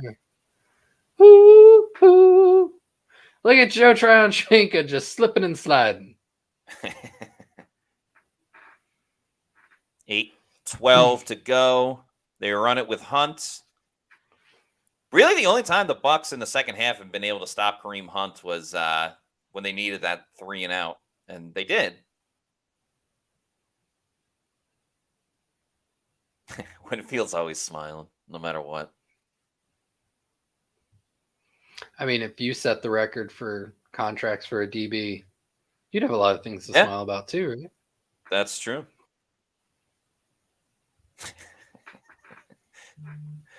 It was a funny comment I can't put up on the screen, but I'm laughing. And I can't see them. This makes me sad. All right, I can put it up after this play.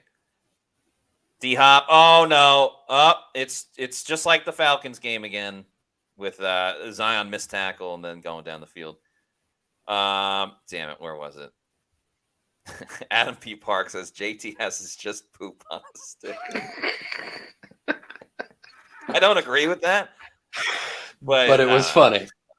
Yes. All right. Bucs are in dire straits.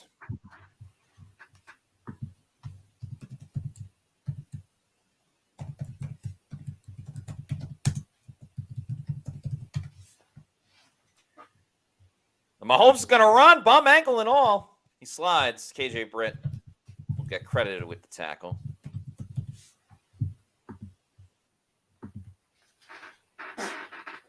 And I think, that was like the shortest yardage the Chiefs have gotten on first down in this overtime. First down defense.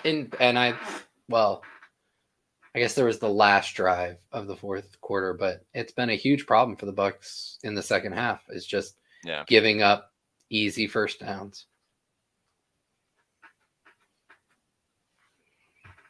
Play action by the Chiefs, thrown over the middle. Travis Kelce down to the 11. Bucs are going to have another overtime game where their offense does not get the football. Sad. Almost like you shouldn't play for overtime. Yeah. Oh, boy.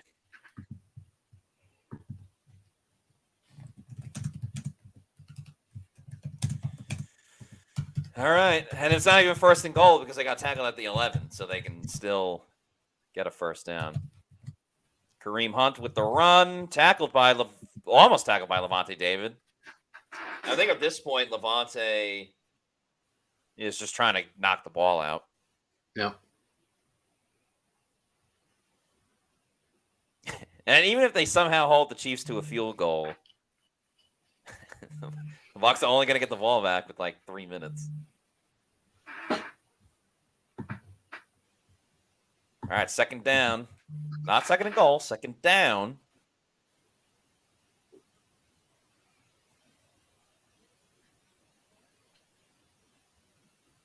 Mahomes calling a timeout. Didn't like what he saw.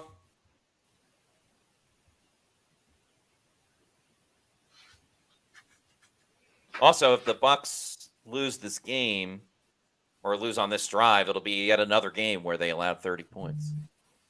Yep. Albeit in more than 4 quarters for once. Yeah. True. True. I'm trying to think, the Atlanta overtime game. Did Atlanta already have 30 points before OT? I think so. I could be wrong. I don't know.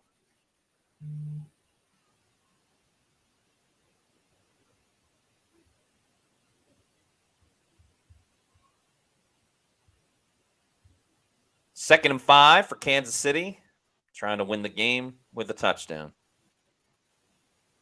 Hunt goes in motion. They fake the handoff to him. He throws to Kelce. who's trying to muscle his way in. Make it 3rd and 1. Oh, man. If Travi would have scored, and then they show Taylor Swift and all that stuff. Crazy.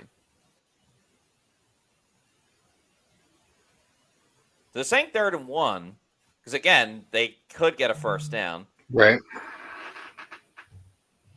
Man. Kelsey wide open. What do you think? Carson Steele for the win? I could see it.